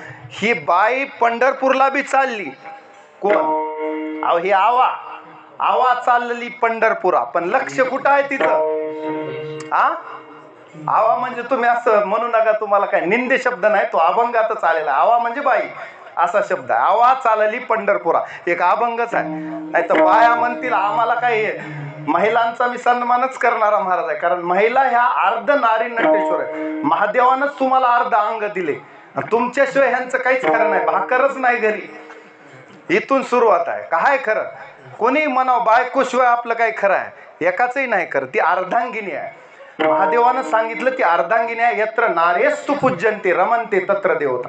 नारीची जिथं पूजा होते, म्हणजे महिलांचा जिथं सन्मान असतो, त्या घरातच लक्ष्मी राहते. पुन्हा एकदा ऐका, म्हणून बायकायला भांडणारे बायकोला लक्ष्मी समजायचं, कधीच भांडायचं नाही. आणि ती आपली अर्धांगिनी आहे. रुद्रो नर आणि उमा नारी. म्हणजे काय, महादेव आणि पार्वती दोघ आहेत. नमो नम शंकर पार्वतीभ्याम. एकट्या शंकराला नमस्कार नाही, जय जय शंकर उमाय दोघांना नमस्कार आहे. कारण जोडीनं तेवढंच महत्व आहे. कारण का, जेव्हा आपण विवाह संस्कार करतो तेव्हा धर्मेच अर्थेच कामेच नातीचरामी नातीचरम, चारी पुरुषार्थ बायकोला घेऊन साध्य करायचे, बायकोला सोडून नाही. जे कोण गृहस्थी असेल त्यांनी.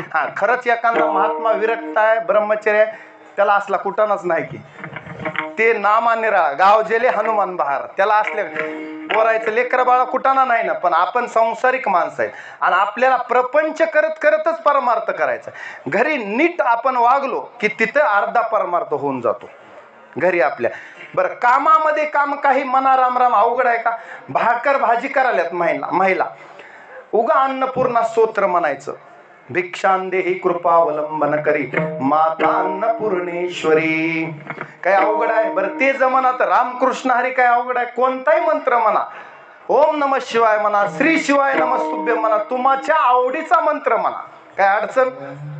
पण कामामध्ये काम, रिकाम बसू नका. रिकामा अर्ध घडी किती अर्ध घडी एखादा मला सिंक आली जांभई आली तेवढा सुद्धा वेळ वाया घालवायचा नाही म्हणले संत. सिंक आली की रामकृष्ण हरी म्हणायचं, जांभई आली की रामकृष्ण हरी म्हणायचं. आता काय अवघड आहे?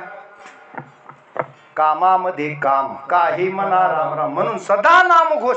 कोणी म्हणे आम्हाला टाइम नाही, ऑफिस असते, आम्हाला घरकाम असते.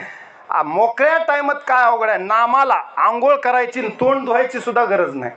काळ वेळ नाम उच्चारिता नाही, दोन्ही पक्ष पाही उद्धरती. काही गरज आहे? किती सोपं आहे.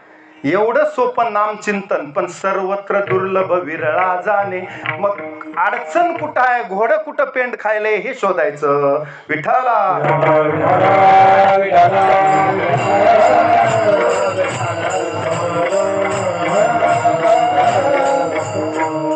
आता नाम चिंतन आणि हरिकथा इथं थांबवतो.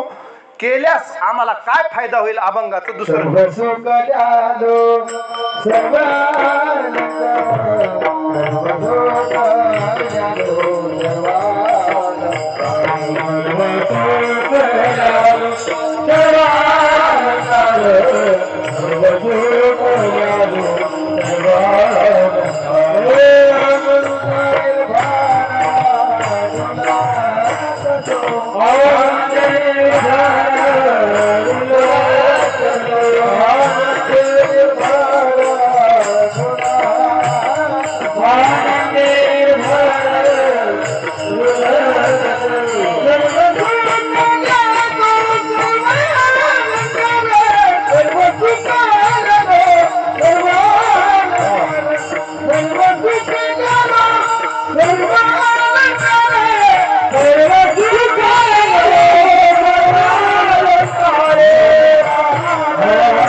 ध्रुवचरणात सांगितला. सर्व सुखले आलो सर्व अलंकार, आनंदे निर्भर डुल्लतसो. एकदा सर्वांनी प्रेमानं नामोच्चारासह टाळी, नीट ऐका, नामोच्चारासह टाळी महादोषाची होळी. म्हणून सदा नामघोष, असा नामघोष झाला पाहिजे की आजूबाजूच्या परिसरात वाटलं पाहिजे 10 वाजले तरी श्रोते जागे आहेत आणि कीर्तन चालू आहे. म्हणजे पशु पक्ष्यांचा सुद्धा उद्धार झाला पाहिजे. इतक्या जोरात विठोबा रुक्माई म्हणायचं. हा, संगीत अलंकार.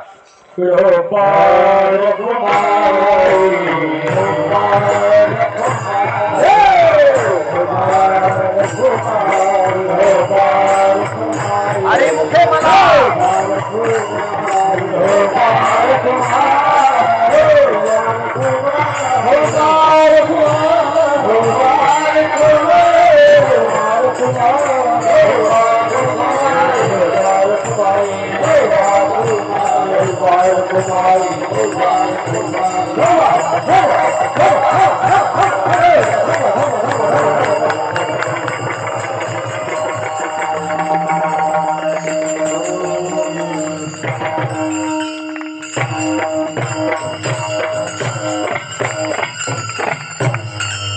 सुखे शेऊ ब्रह्मानंदा आणि गाऊ राम नाम सदा. नो हे मग बाधा काळ दूत यमाची. बाधा होत नाही नामचिंतन केल्यास. ज्या काही आपल्या माग बाधा आहेत ती कुठलीच बाधा बाधत नाही. त्याच्यामुळं नामचिंतन चालू ठेवी जाणं. हरिमुखे म्हणा, नुसतं कॅसेटवर म्हणा नाही. देवानं तोंड दिले आपल्याला आणि हरिविन मुख सर्पाचे ते बीळ म्हणले नाथ महाराज. आता हे बरं आहे का? मग नाही म्हणल्या शिव्या खावा लागतात संतांच्या, मजा नाही. जीव हा नव्हे काळ सर्प आहे म्हणले आणि त्याच्या पुढलं तर सांगत नाही, जाऊ द्या. आता भक्तिविन पशु कशाशी वाढला, सटवीने नेला कैसा नाही. त्याला जिवंतच कशाला ठेवलं म्हणले. 6व्या दिवशी सटवी येत असते, त्या दिवशी तिने घेऊन जायला पाहिजे होतं. उगच ह्याला जिवंत ठेवलं. असून नसून काही फायदा नाही असं कोण म्हणले? नाथ महाराज म्हणले. 6व्या दिवशी आपण सटवीची रातीन जेवी न विसंबिजे वात. त्या दिवशी आपण दिवा चालू ठेवतो सटवीनं अपाय करू नये म्हणून. ते अक्षर टाकलं की कायम होत असते. त्याच्यामुळे लेकराला अपाय होऊ नये म्हणून बाया जपतात 6व्या दिवशी. पण त्या दिवशी सुद्धा ह्याला जर ह्यानं नाम चिंतन नाही घेतलं तर मग संत म्हणतात ह्याला ठेवलंच कशाला. आता किती मोठा प्रश्न आहे. व ते म्हणतात म्हणून ते माझं कडू लागलं असतं तुम्हाला. विठ्ठल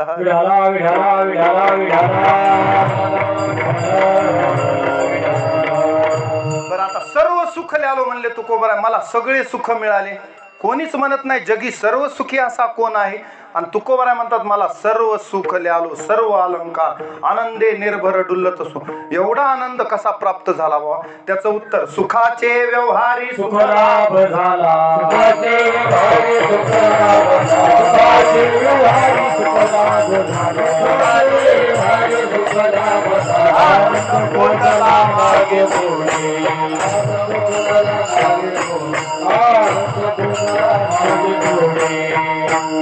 सुखाचे व्यवहारी सुख लाभ झाला.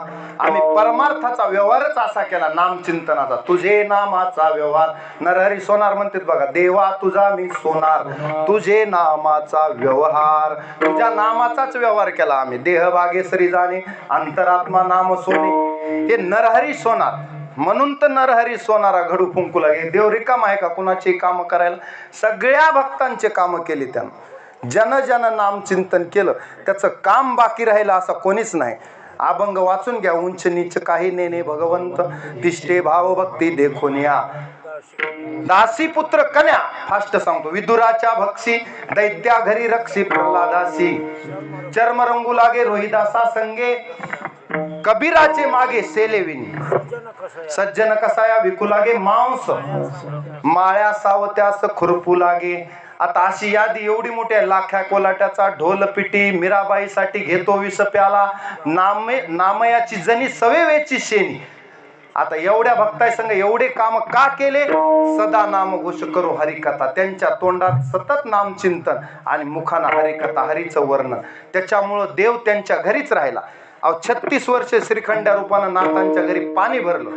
श्री एकनाथ सदनी माधवजी सर्व काम हे करीतो. गंग स्वकरे चंदन घासी गंगेचे पाणी कावडी भरितो असा देव. पाणी वाहे हरी कावडी रे. पाणी वाहे हरी कावडी रे. पाणी वाहे हरी कावडी रे. पाणी वाहे हरी कावडी रे. गायकीची मूर्ती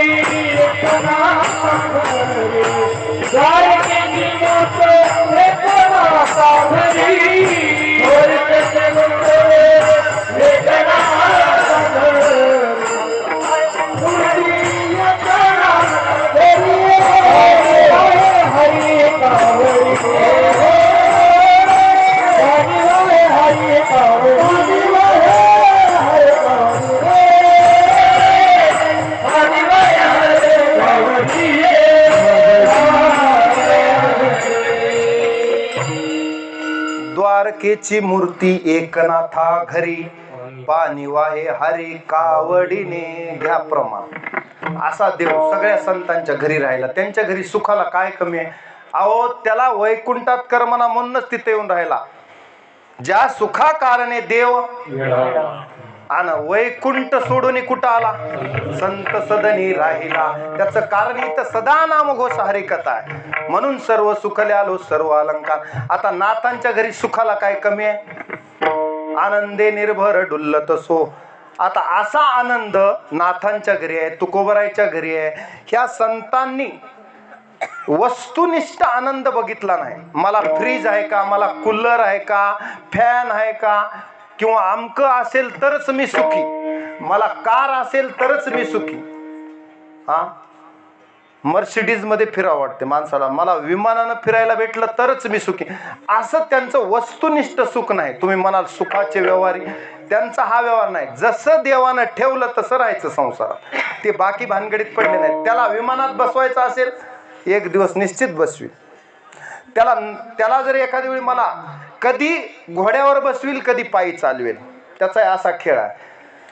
तर समयासी सादर व्हावे देव ठेविल तैसे लावे. म्हणून चित्ती असू द्यावे समाधान. हे समाधान संतांकडे होतं. पण कलियुगात माणसाने हे समाधान हरवून घेतले. मला आमकीच वस्तू पाहिजे तर मी सुखी. म्हणजे तुम्ही वस्तूमुळे सुखी आहेत. वस्तू नसेल तरी सुद्धा मी आनंदी राहीन. ती कला तुम्हाला संतांकडून शिकावी लागेल. विठाला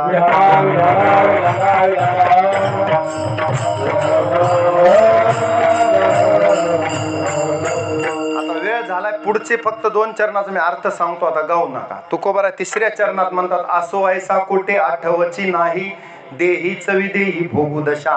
आता ही स्थिती त्यांना प्राप्त झाली, आपल्याला नाही आणखी झाली. कारण आपण वेळेकडे बघायलो म्हणजे आपल्याला देही चवी देही भोगू दशा आहे. जेव्हा वेळेचा मला तारतम्यच राहिलं नाही, फक्त हे घोंगडं नेणारा एक माणूस इथं राहील, तेव्हा मात्र मला वाटेल की देही चवी देही भोगू दशा. माझं वेळेकडे लक्ष, तुमचं वेळेकडे लक्ष. मग असो ऐसा कोठे आठवची नाही कसं म्हणू शकताल आपण? हे तुकोबरायनेच म्हणावं. तुकोबराय जर कीर्तनाला उभा राहिले त्याला टाइम टेबल नसायचा. तुम्ही इथं माझ्या समोरच घड्याळ लावले, महाराज तिकडं बघा तिकडं बघा. त्याच्या नादात एक्सप्रेस गाडी सोडल्यावर ऍक्सिडेंट होत असत. त्या टाइमच्या नादात मला जे सांगायचं तेही राहते, किंवा स्वराचं सगळं वाटोळ होऊन जाते. विठाला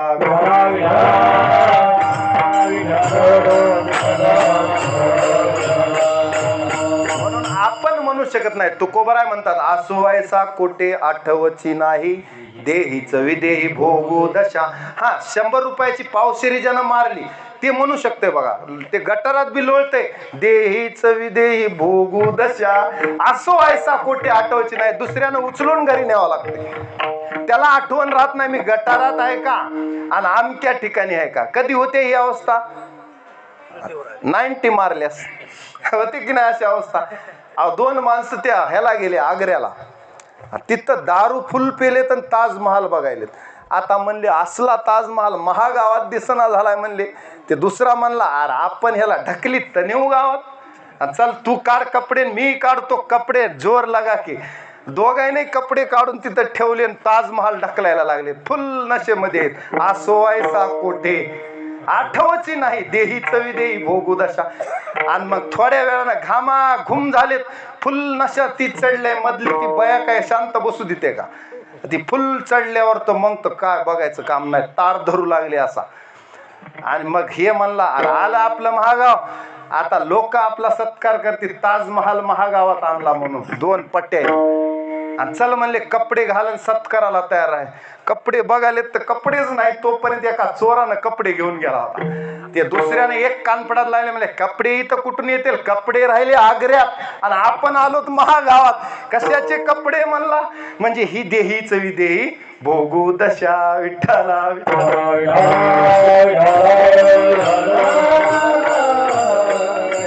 ही अशी अवस्था संतांची नाही. संतांना नामचिंतन करत असताना कधी कधी विसर पडते. चोखोबराय नामचिंतन करू लागले, पण पत्नीच्या बाळंतपणाचा विसर पडला. गोरोबा काका चिखल तुडवत होते नामचिंतनाच्या नादामध्ये. आपण काय करालोत, आपलं मूल स्वतःच पायाखाली तुडवालोत, त्याचा चिखल झालाय, रक्त बंबाळ झाले, तरी सुद्धा ध्यान नाही. त्याला म्हणायचं देही चवी देही असो ऐसा कोठे आठवची नाही, देहात आपुली ममता नाही देही. हा आपुली ममता नाही देही. शिबिराजानं मांस कापून दिलं. इंद्र परीक्षा घ्यायला आला होता कबुतराच्या रूपानं, अग्नी आणि इंद्र. कुणं कापून दिलं मांस? शिबिराजानं. पण परीक्षेत पास झाला, फेल नाही झाला. त्याला ध्यान नाही, आपुली ममता नाही देही. उलट त्याला वाटू लागलं, माझ्या ह्या देहात देह जर देवाच्या कामाला नाही आला तर ह्या नासक्या मड्याचा उपयोगच काय? आओ जर परमात्मा ह्या नासक्या मड्यानं भेटत असल तर बिनधास्त घ्यायचा. संतांनी सांगितलं, नासिवंत देता ब्रह्म येईल हाता. चला व्यवहारात फायदा कुणाला आहे? आपल्याला फायदा आहे. देव जर भेटत असेल तर शरीरावरलं प्रेम सोडून द्यायचं. देव जर भेटत असाल म्हणून तर हे जे भगतसिंग राजगुरू उगच देशासाठी मेले नाहीत. सुभाषचंद्र बोस देहावर उदास होते. ते देह जाओ अथवा राहो. चला 10 वाजले काय 10:30 वाजले काय, काय एक दिवस झोपच मोडत, पण महत्वाचा विषय जाईल. विठ्ठला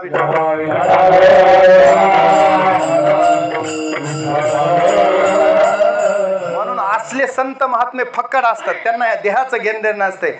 कोण देहाते सांभाळी ब्रह्मानंदी लागली टाळी, आणि कोण देहाते सांभाळी. उत्कृष्ट उदाहरण तुम्हाला सांगतो जनक राजाचं. जनक राजा कथेत बसले, उगच कुणतरी सांगितलं की मिथिलेला आग लागली म्हणून. जनक राजा म्हणले, आता मी कथेत आहे. मिथिलायाम प्रदीप्तायाम नमे दहेती किंचना. मिथिला जर माझी असल तर माझं काहीच जळालं नाही. काही जळालं का माझं? काहीच नाही. माझं काहीच जळालं नाही. माझं काही नव्हतंच ना. क्या लेके आया था, माझं काहीच नाही. उगं माझं माझं म्हणून मी इथं छंद घेतलाय. माझे माझे म्हणून आपण घेतलाय छंद. पण वास्तविक माझं ह्या जगात कोणीच नाही. तुम्ही म्हणता लास्टला एवढं सांगितलं संतांनी की कवनाचे मायबाप कवनाचे गणगो मृग जळवत जाईल लया. साथ द्यायला आहेत तुम्हाला, पत्नी साथ देते, आई वडील, पण एका विशिष्ट वयापर्यंत, मरेपर्यंत. मेल्याच्या नंतर कोण आहे पुन्हा? मग पुन्हा कर्मानुगो गच्छती जीव एका. इथं कमविलेलं धनानी भूम पशवश्च गोष्टे भार्या ग्रहद्वारे जन स्मशाने देहस्थितायाम परलोक मार्गेन कर्मानुगो गच्छती जीव एका. एकट्या जीवाला कर्माचा झाडा द्यायला जावं लागते. मग यमाचे यमदंड बैसतील माथा, तेव्हा तुझं रक्षिता कोण आहे? तिथं तुम्हाला नारायण म्हणल्याशिवाय पुन्हा मोक्षच नाही.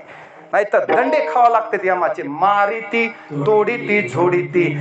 तुम्ही जर हे वाचलं असेल गरुड पुराण, त्याच्यात तुम्हाला लक्षात येईल कसं वागावं लागतं काट्यावर आणि कसं तारेवर. जरा जरी पाऊल वाकडा पडला तर त्याची काय सजा आहे गरुड पुराणात आहे का? विठ्ठला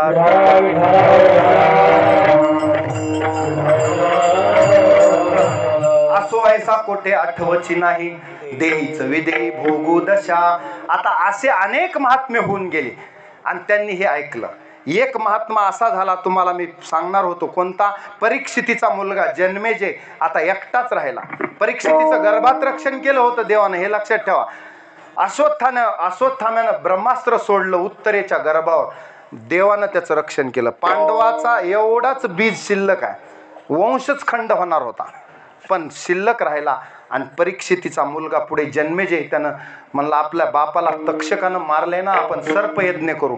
त्यानं सर्पयज्ञ केला. तक्षकाच्या आहुत्या वेळी तक्षक इंद्राला शरण गेला. अशा बऱ्याच भानगडी झाल्या. त्याच्यामध्ये व्यास म्हणले आता तू काय कर, मी तुला भविष्य सांगतो तेवढं ऐक, पुढे कलियुग येणार आहे. जास्त वेळ जर घेतला असता माणसं गुडघे दुखालेत कलियुगात माणसाचे, पुन्हा डबल कीर्तनालाच यायच्या भानगडीत पडणार नाही. विठ्ठला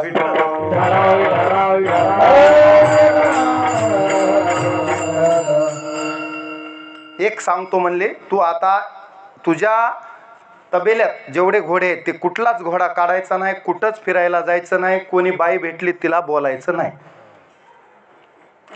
एवढं सांभाळ. हे म्हणला व्यासांना एवढं काय करणार आहे, काय होणार आहे? म्हणला एक दिवशी घोडा घेऊन गेला, तिथं एक बाई भेटली, केला लग्न तिच्या संग. लग्न केलं, तिला घरी आणलं. घरी आणल्यावर तिच्या नादामध्ये यज्ञामध्ये जेवढे यज्ञ आरंभला त्यानं, मग यज्ञामध्ये ही बॉस कोण? ती नवीन आलेली बायको, ती बॉस झाली घराची. आणि हे तिच्या ऐकण्यात गेला. कोण? पांडवांचा वंशज जन्मेजय. मग आता असं झाल्यावर 100 ब्राह्मण यज्ञ करीत बसले होते. त्या यज्ञामध्ये ब्राह्मण एके दिवशी मूर्छित पडले. मूर्छित पडल्यावर राजाला वाटलं, कुणाला? जन्मेजयाला, हे ब्राह्मण असे मूर्छित का पडलेत? मी एवढी मोठी दक्षिणा देऊन एक महाराज 20-20 हजार देऊन आणलाय सप्त्यात. साधा आहे का महाराज एक? आणि इथं येऊन महाराज जर जांभळ्या देऊ लागला, हे मूर्छित का पडलेत ब्राह्मण? दक्षिणा कमी पडली का जेवण कमी पडलं? ह्यांना खायला रट्टावून आहे, दक्षिणा म्हणेल तेवढी आहे. मग अडचण काय यज्ञ करायला? मंत्र का म्हणेनात? मूर्छित पडलेत ब्राह्मण. ही बॉस काय नाही, इथलं कमंडल उतलं पाणी घ्या म्हणले, प्रत्येकाच्या डोळ्यावर मारा पाणी, कसे उठत नाहीत बघूत. त्यानं डोळ्यावर पाणी मारल्या तर 100ला 100 ब्राह्मण शतखंड झाले. एक ब्राह्मण जाग्यावर मरून पडले. आता घ्या, हे बॉसचं ऐकणं असलं असते, बहुलं का नाही? आता त्यानं ऐकलं, आपण तर किती वेळा ऐकतो आणि किती फजिती होते सांगा. तुकोबा राय म्हणले आमची विचारूच नका म्हणले, फजिती संसारातली विचारायसारखी आहे का? सांगायसारखाच कुठला नाही म्हणले संसाराचा आमचा. एक प्रमाण आहे, नंतर सांगतो. काय झालं मग? शतखंड ब्राह्मण झाले. ब्रह्महत्येचं पातक माथ्यावर बसलं. आता बसा बोंबलत कराय गेला एक, झालं एक. 100 ब्राह्मणाच्या हत्येचं पातक. इथं एक ब्रह्महत्या घडली होती गौतमाच्या हातानं, ते बी गौतम ऋषीच्या. ऋषी काही साधे नाहीत. तर गंगा महादेवाला प्रसन्न करून जटा आपटावं लागल्या ब्रह्मगिरीवर. त्या गंगेत स्नान करावं लागलं, तेव्हा ते पातक नष्ट झालं. तीच गोदावरी तुम्हाला आहे इथं. ही गौतमी म्हणजेच गोदावरी. गौतमासाठी आली, पण उसाला पाणी तुमचे आहे. त्या गौतमाचं कधी नाव घे जा, विठ्ठला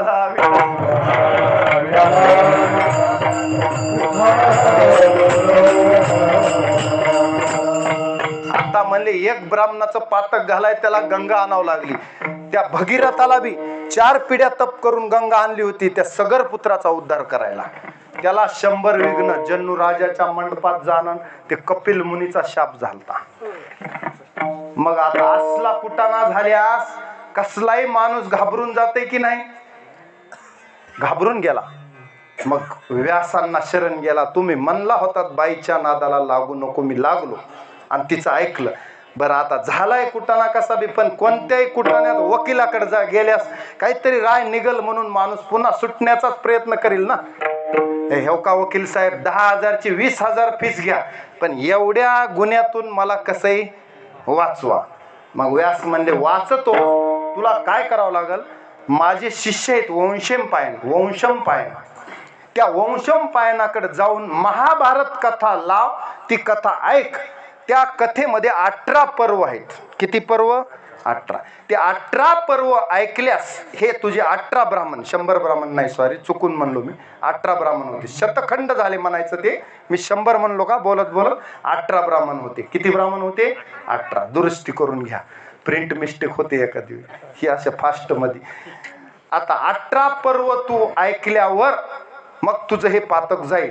मग महाभारत वंशम पायन सांगायला व्यासपीठावर, ऐकायला जन्मेजय. एक पर्व झालं, जसं रामायणात 7 कांड आहेत, एक कांड झालं की आपण पंगत घालतो. एक पर्व झालं की एक ब्राह्मण उठून बसू लागला. दुसरं पर्व दुसरा ब्राह्मण जिवंत.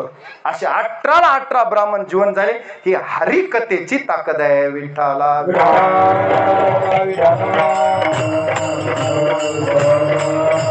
म्हणून सदा नाम घोष हरी करू हरिकथा. अशी हरिकथा आपण केल्यास आपलं पातक राहील का हो? आपले तर पातक चिल्लर आहेत. ज्याचे मोठे मोठे पातक होते ते सुद्धा पातक पापाचे कळप पळती पुढे. आता हो द्या थोडा वेळ सांगतो. पाप राहत नाही. देव म्हणतात अपि चेतसी पापेभ्य सर्वेभ्य पापकृतम सर्व ज्ञान प्लवेनेव व्रजिनम संतरिष्यसी. किंवा किती जरी पापी असला तरी त्याचं पाप राहत नाही. म्हणून पापाचे कळप पळती पुढे. म्हणून आपण सुद्धा नाम चिंतन केलं तर ज्ञात अज्ञात आपल्या हातून झालेल्या पापातून वकिलाकडे जायची गरज नाही, फीस द्यायची गरज नाही. कीर्तनात आलं की कीर्तनात आल्यासच ब्रह्मीभूत काया होतसे कीर्तने, ब्रह्मीभूत काया होतसे कीर्तने, भाग्य तरी ऋणी देव ऐसा,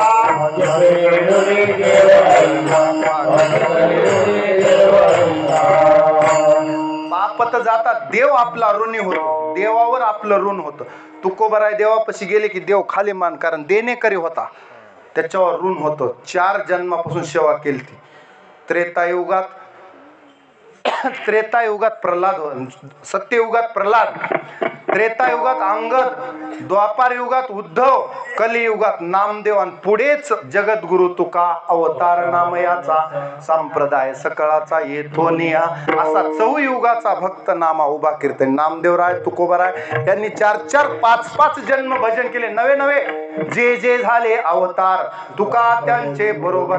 तुकाराम महाराज म्हणले देवा मला करमत नाही, तू इथं निघालास की मी तुझ्या संगच. राम वनाला निघाले, सीता माता म्हणल्या मला इथं बसून जमणार नाही, जिथे राम तिथे सीता. म्हणून तसं जिथं नाम तिथं देव. आता मदभक्ता यत्र गायंती तत्र तम तिष्ठमी नारदा. तुम्ही म्हणताल आता देव कुठं आहे? तर कथे माझी उभा देव, जिथं नारदा मी उभा तेथे. कुठं? माझे भक्त गाती जेथे. आता इथं कीर्तनात अदृश्य रूपानं देव उभा असतो का? त्याला नामाची कीर्तनाची आवड आहे आणि तो तिथून दुरी न वजे दौडिता. त्याला हाकलून जरी लावलं तर पुन्हा येतो तो आणि इथंच उभा राहतो, जातच नाही. इतका निर्लज्ज आहे देव, त्याला लाजच नाही. विठ्ठला विठ्ठला.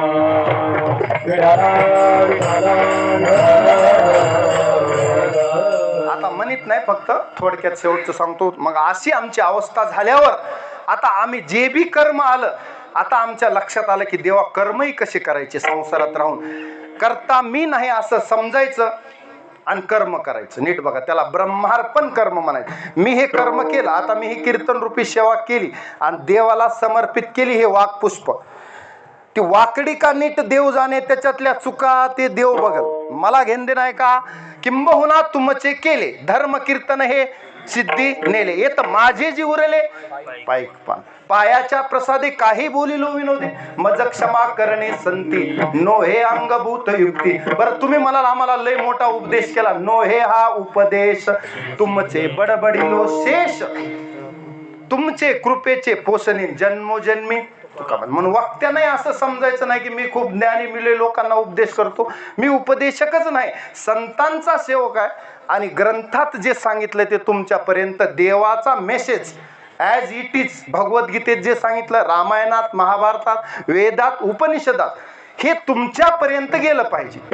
जेव्हा जात नसेल तेव्हा कुठंतरी मध्ये पाईपलाईन ब्लॉकेज आहे म्हणायचं. हृदयाला रक्त पुरवठा होईना गेलं की डॉक्टर म्हणते मध्ये ब्लॉकेज आहे. ते ब्लॉकेज काढल्याशिवाय पुन्हा रक्त पुरवठा सुरळीत होत नाही, नाही तर पाईपलाईन मधूनच कुठंतरी लिकेज होते. विठ्ठला.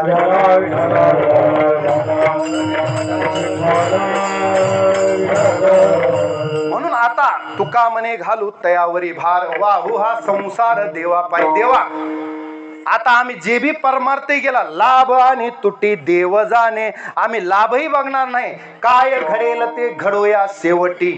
लाभ आणि तुटी देव जाणे. देवावर सगळा भार टाकायचा, फक्त मी कर्म करणार. मला कर्म करण्याचा अधिकार आहे. कर्मण्येव अधिकार असते मा फलेषु कदाचन, पण फळाचा मला अधिकार नाही. कर्म फळ सुद्धा देवाला अर्पण. आणि जे बी करील मी, यत करोशी यदश्नाशी यज्जुहोशी द्राश्यत यत तपस्यसी कोणते तत्कुरुष्व मदर्पणम. अशी अवघी कर्मे ती झाली ब्रह्मार्पण. असे समजून कर्म केल्यास तुका म्हणे आम्ही झालो अग्निरूप, लागो नेदी पाप पुण्यांगी. मग त्याचा ज्या कर्माचा परिणाम म्हणजे जसं आपण आता केले कर्म झाले त्याची भोग आले मध्ये हो. कारण आपण चांगले कर्म वाईट कर्म केलेले आहेत, त्याचे भोग सध्या भोगायलो. आज मला पगार भेटायला माझ्या पूर्वजन्मीचं पुण्य आहे. ह्या जन्मात बँकेत काही करून ठेवलं तर ते पुढे भेटते. एक पेन्शनर आला माझ्या बाजूला, महिनाभर शाळेला येत नव्हता, त्यानं सही केली पगार उचलला. आणि मी रोज शाळा करून बेजा. त्याला म्हणलं, ते म्हणला मी आधी सेवा केली आहे 35 वर्ष, म्हणून आता सहीचे पैसे आहेत. तशी कधीतरी सेवा केली तर कुठंतरी फळाला येते. आणि ती सेवा देवाकडे जमा पाहिजे. इथंच मी एनकॅश केल्यास पुढे काही राहत नाही. विठ्ठला.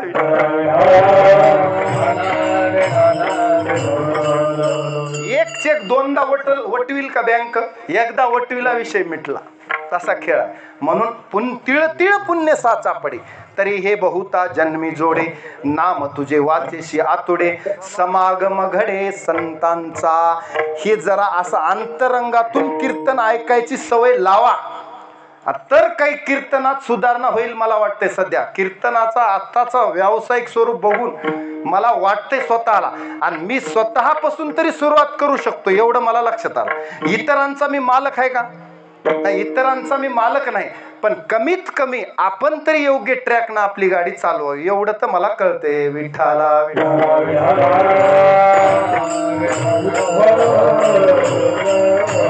म्हणून तुका म्हणे आम्ही झालो अग्निरूप, लागू निधी पाप पुण्य अंगा.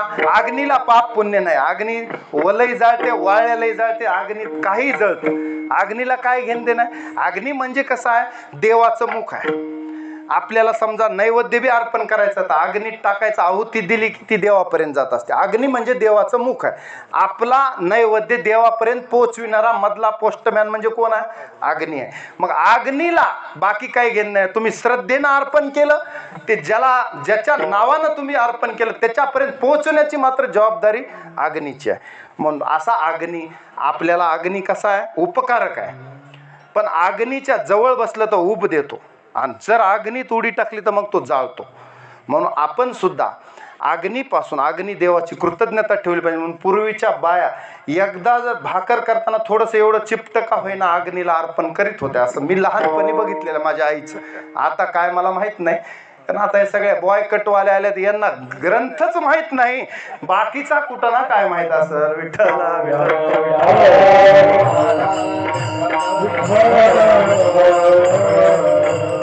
म्हणून आपली संस्कृती जपा आणि संतांनी सांगितलेल्या मार्गाने चालण्याचा प्रयत्न करा. निश्चित पुढे फायदा आहे.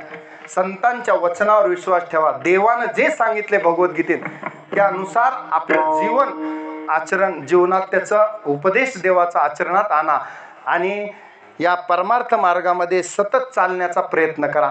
देव नेहमी आपल्याकडून असं नामचिंतन करून घेऊ अशी मी भगवतचरणी प्रार्थना करतो. जास्त कारण मी काही उपदेशक नाही. तुम्हाला आता ह्याच्यातून लक्षात आलं असेल, संतांच्या अभंगातूनच जे सांगितलं तेच आपल्या जीवनात उतरवायचं. नेहमी त्याचं चिंतन करायचं, कारण चिंतने तद्रुपता, मग चित्ताला शांती लाभते. मग शांती परते नाही सुख आणि एर अवघेची दुःख, तेने सदा चित्ता समाधान प्राप्त करायचं असेल तर परमार्थात या. इतर ठिकाणी तुम्हाला जगात कुठेही फिरला तर समाधान भेटत नाही. दुर्वास मुनी चौकट फिरून आले, शेवटी अंबऋषाकडेच यावं लागलं आणि त्याला शरण आल्यावर मग चक्र शांत झालं त्यांच्या मागे लागलेलं. मग त्या अंबऋषीचे 10 जन्म देवानं घेतले. अशा बऱ्याच कथा आहेत. आज वेळेअभावी मला सगळ्या सांगणं झालं नाही, ह्याचं पुन्हा खेद वाटतो मला, कारण तरी मी एवढ्या फास्टमध्ये जेवढं सांगता येईल तेवढं सांगण्याचा प्रयत्न केला. आता झालेली सेवा हनुमंतरायाच्या चरणी समर्पित करतो, भगवान श्रीकृष्णाच्या चरणी समर्पित करतो. या ठिकाणी फक्त परिहार मी सुरुवातीला दिला नाही.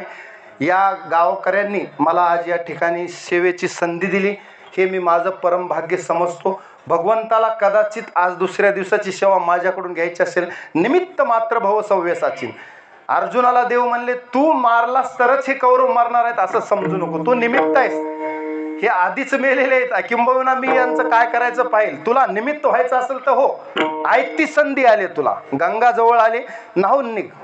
मग त्यानं करिष्ये वचनम तव, शेवटला अर्जुन म्हणतो आता माझा मोहच गेला, नष्टो मोह स्मृती लब्धा त्वत्प्रसादान मयाच्युत स्थितोस्मी गत संदेह करिष्ये वचनम तव. आणि मग त्यानं गांडीव धनुष्य उचलल्यावर 18 दिवसात युद्धामध्ये विजय मिळवला, पांडवांचा विजय झाला.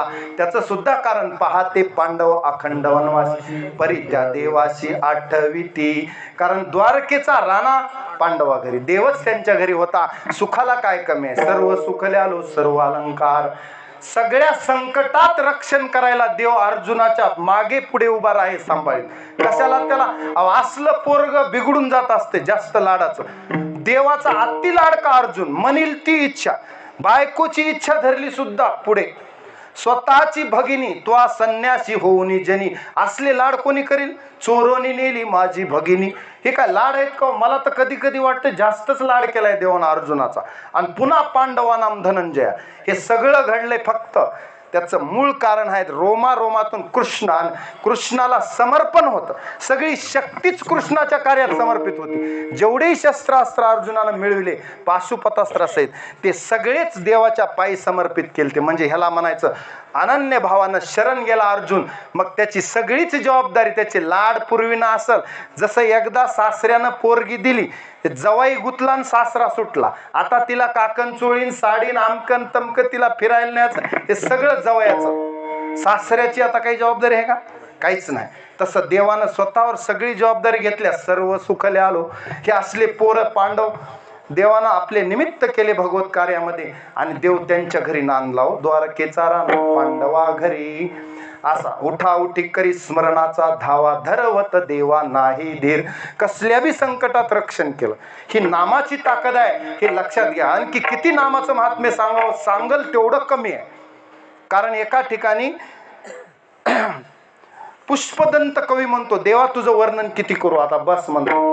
असितगिरी समशात कंजलम सिंधु पात्रे सुरतरुवर शाखा लेखिनी पत्र मुर्वी लिखती यदि ग्रहित्वा शारदा सर्व कालम तदपि तव गुणानाम ईश पारम न याती.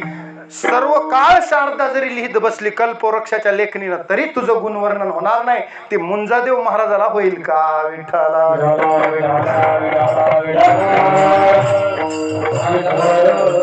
या ठिकाणी आल्यानंतर मला सर्व गावकऱ्यांनी सेवेची संधी दिल्याबद्दल सर्वांचे आभार. सर्व टाळकरी गुणीजन मंडळ, आमचे दोन्ही संगीत अलंकार, मृदंग वादक, विनेकरी, तुम्ही बसलेले सर्व श्रोते आणि माता भगिनी, आदी करून गावातील सर्व प्रतिष्ठित व्यक्ती.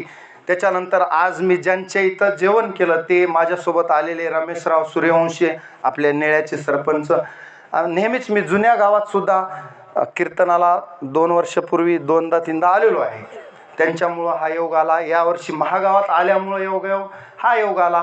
मोतीराम महाराज, कोणजी महाराज, आपल्या भागाचं वैभव आहेत. मारुतराव महाराज, हे दामाजी आप्पा, हे सगळे जे आहेत आपल्या भागाचं वैभव आहेत. त्यांनी परमार्थ पुढे वाढवण्याचा प्रयत्न केला म्हणून कोणजी महाराजांना वंदन करतो, सद्गुरू मोतीराम महाराजांना वंदन करतो. मारुतराव महाराजाचा हाच वारसा पुढे आपल्याला चालवायचा आहे. हरिभजनी हे धवळीले जग, चुकविला लाग कळी काळाचा.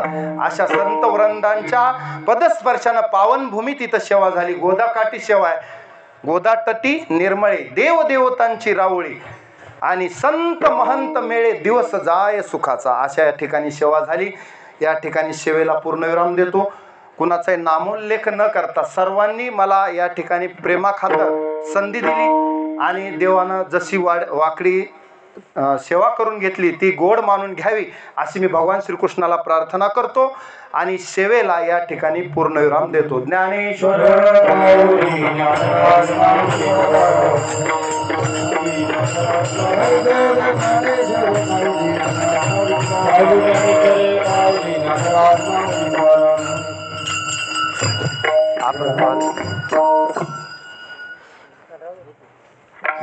काही मनावर आता तुमचं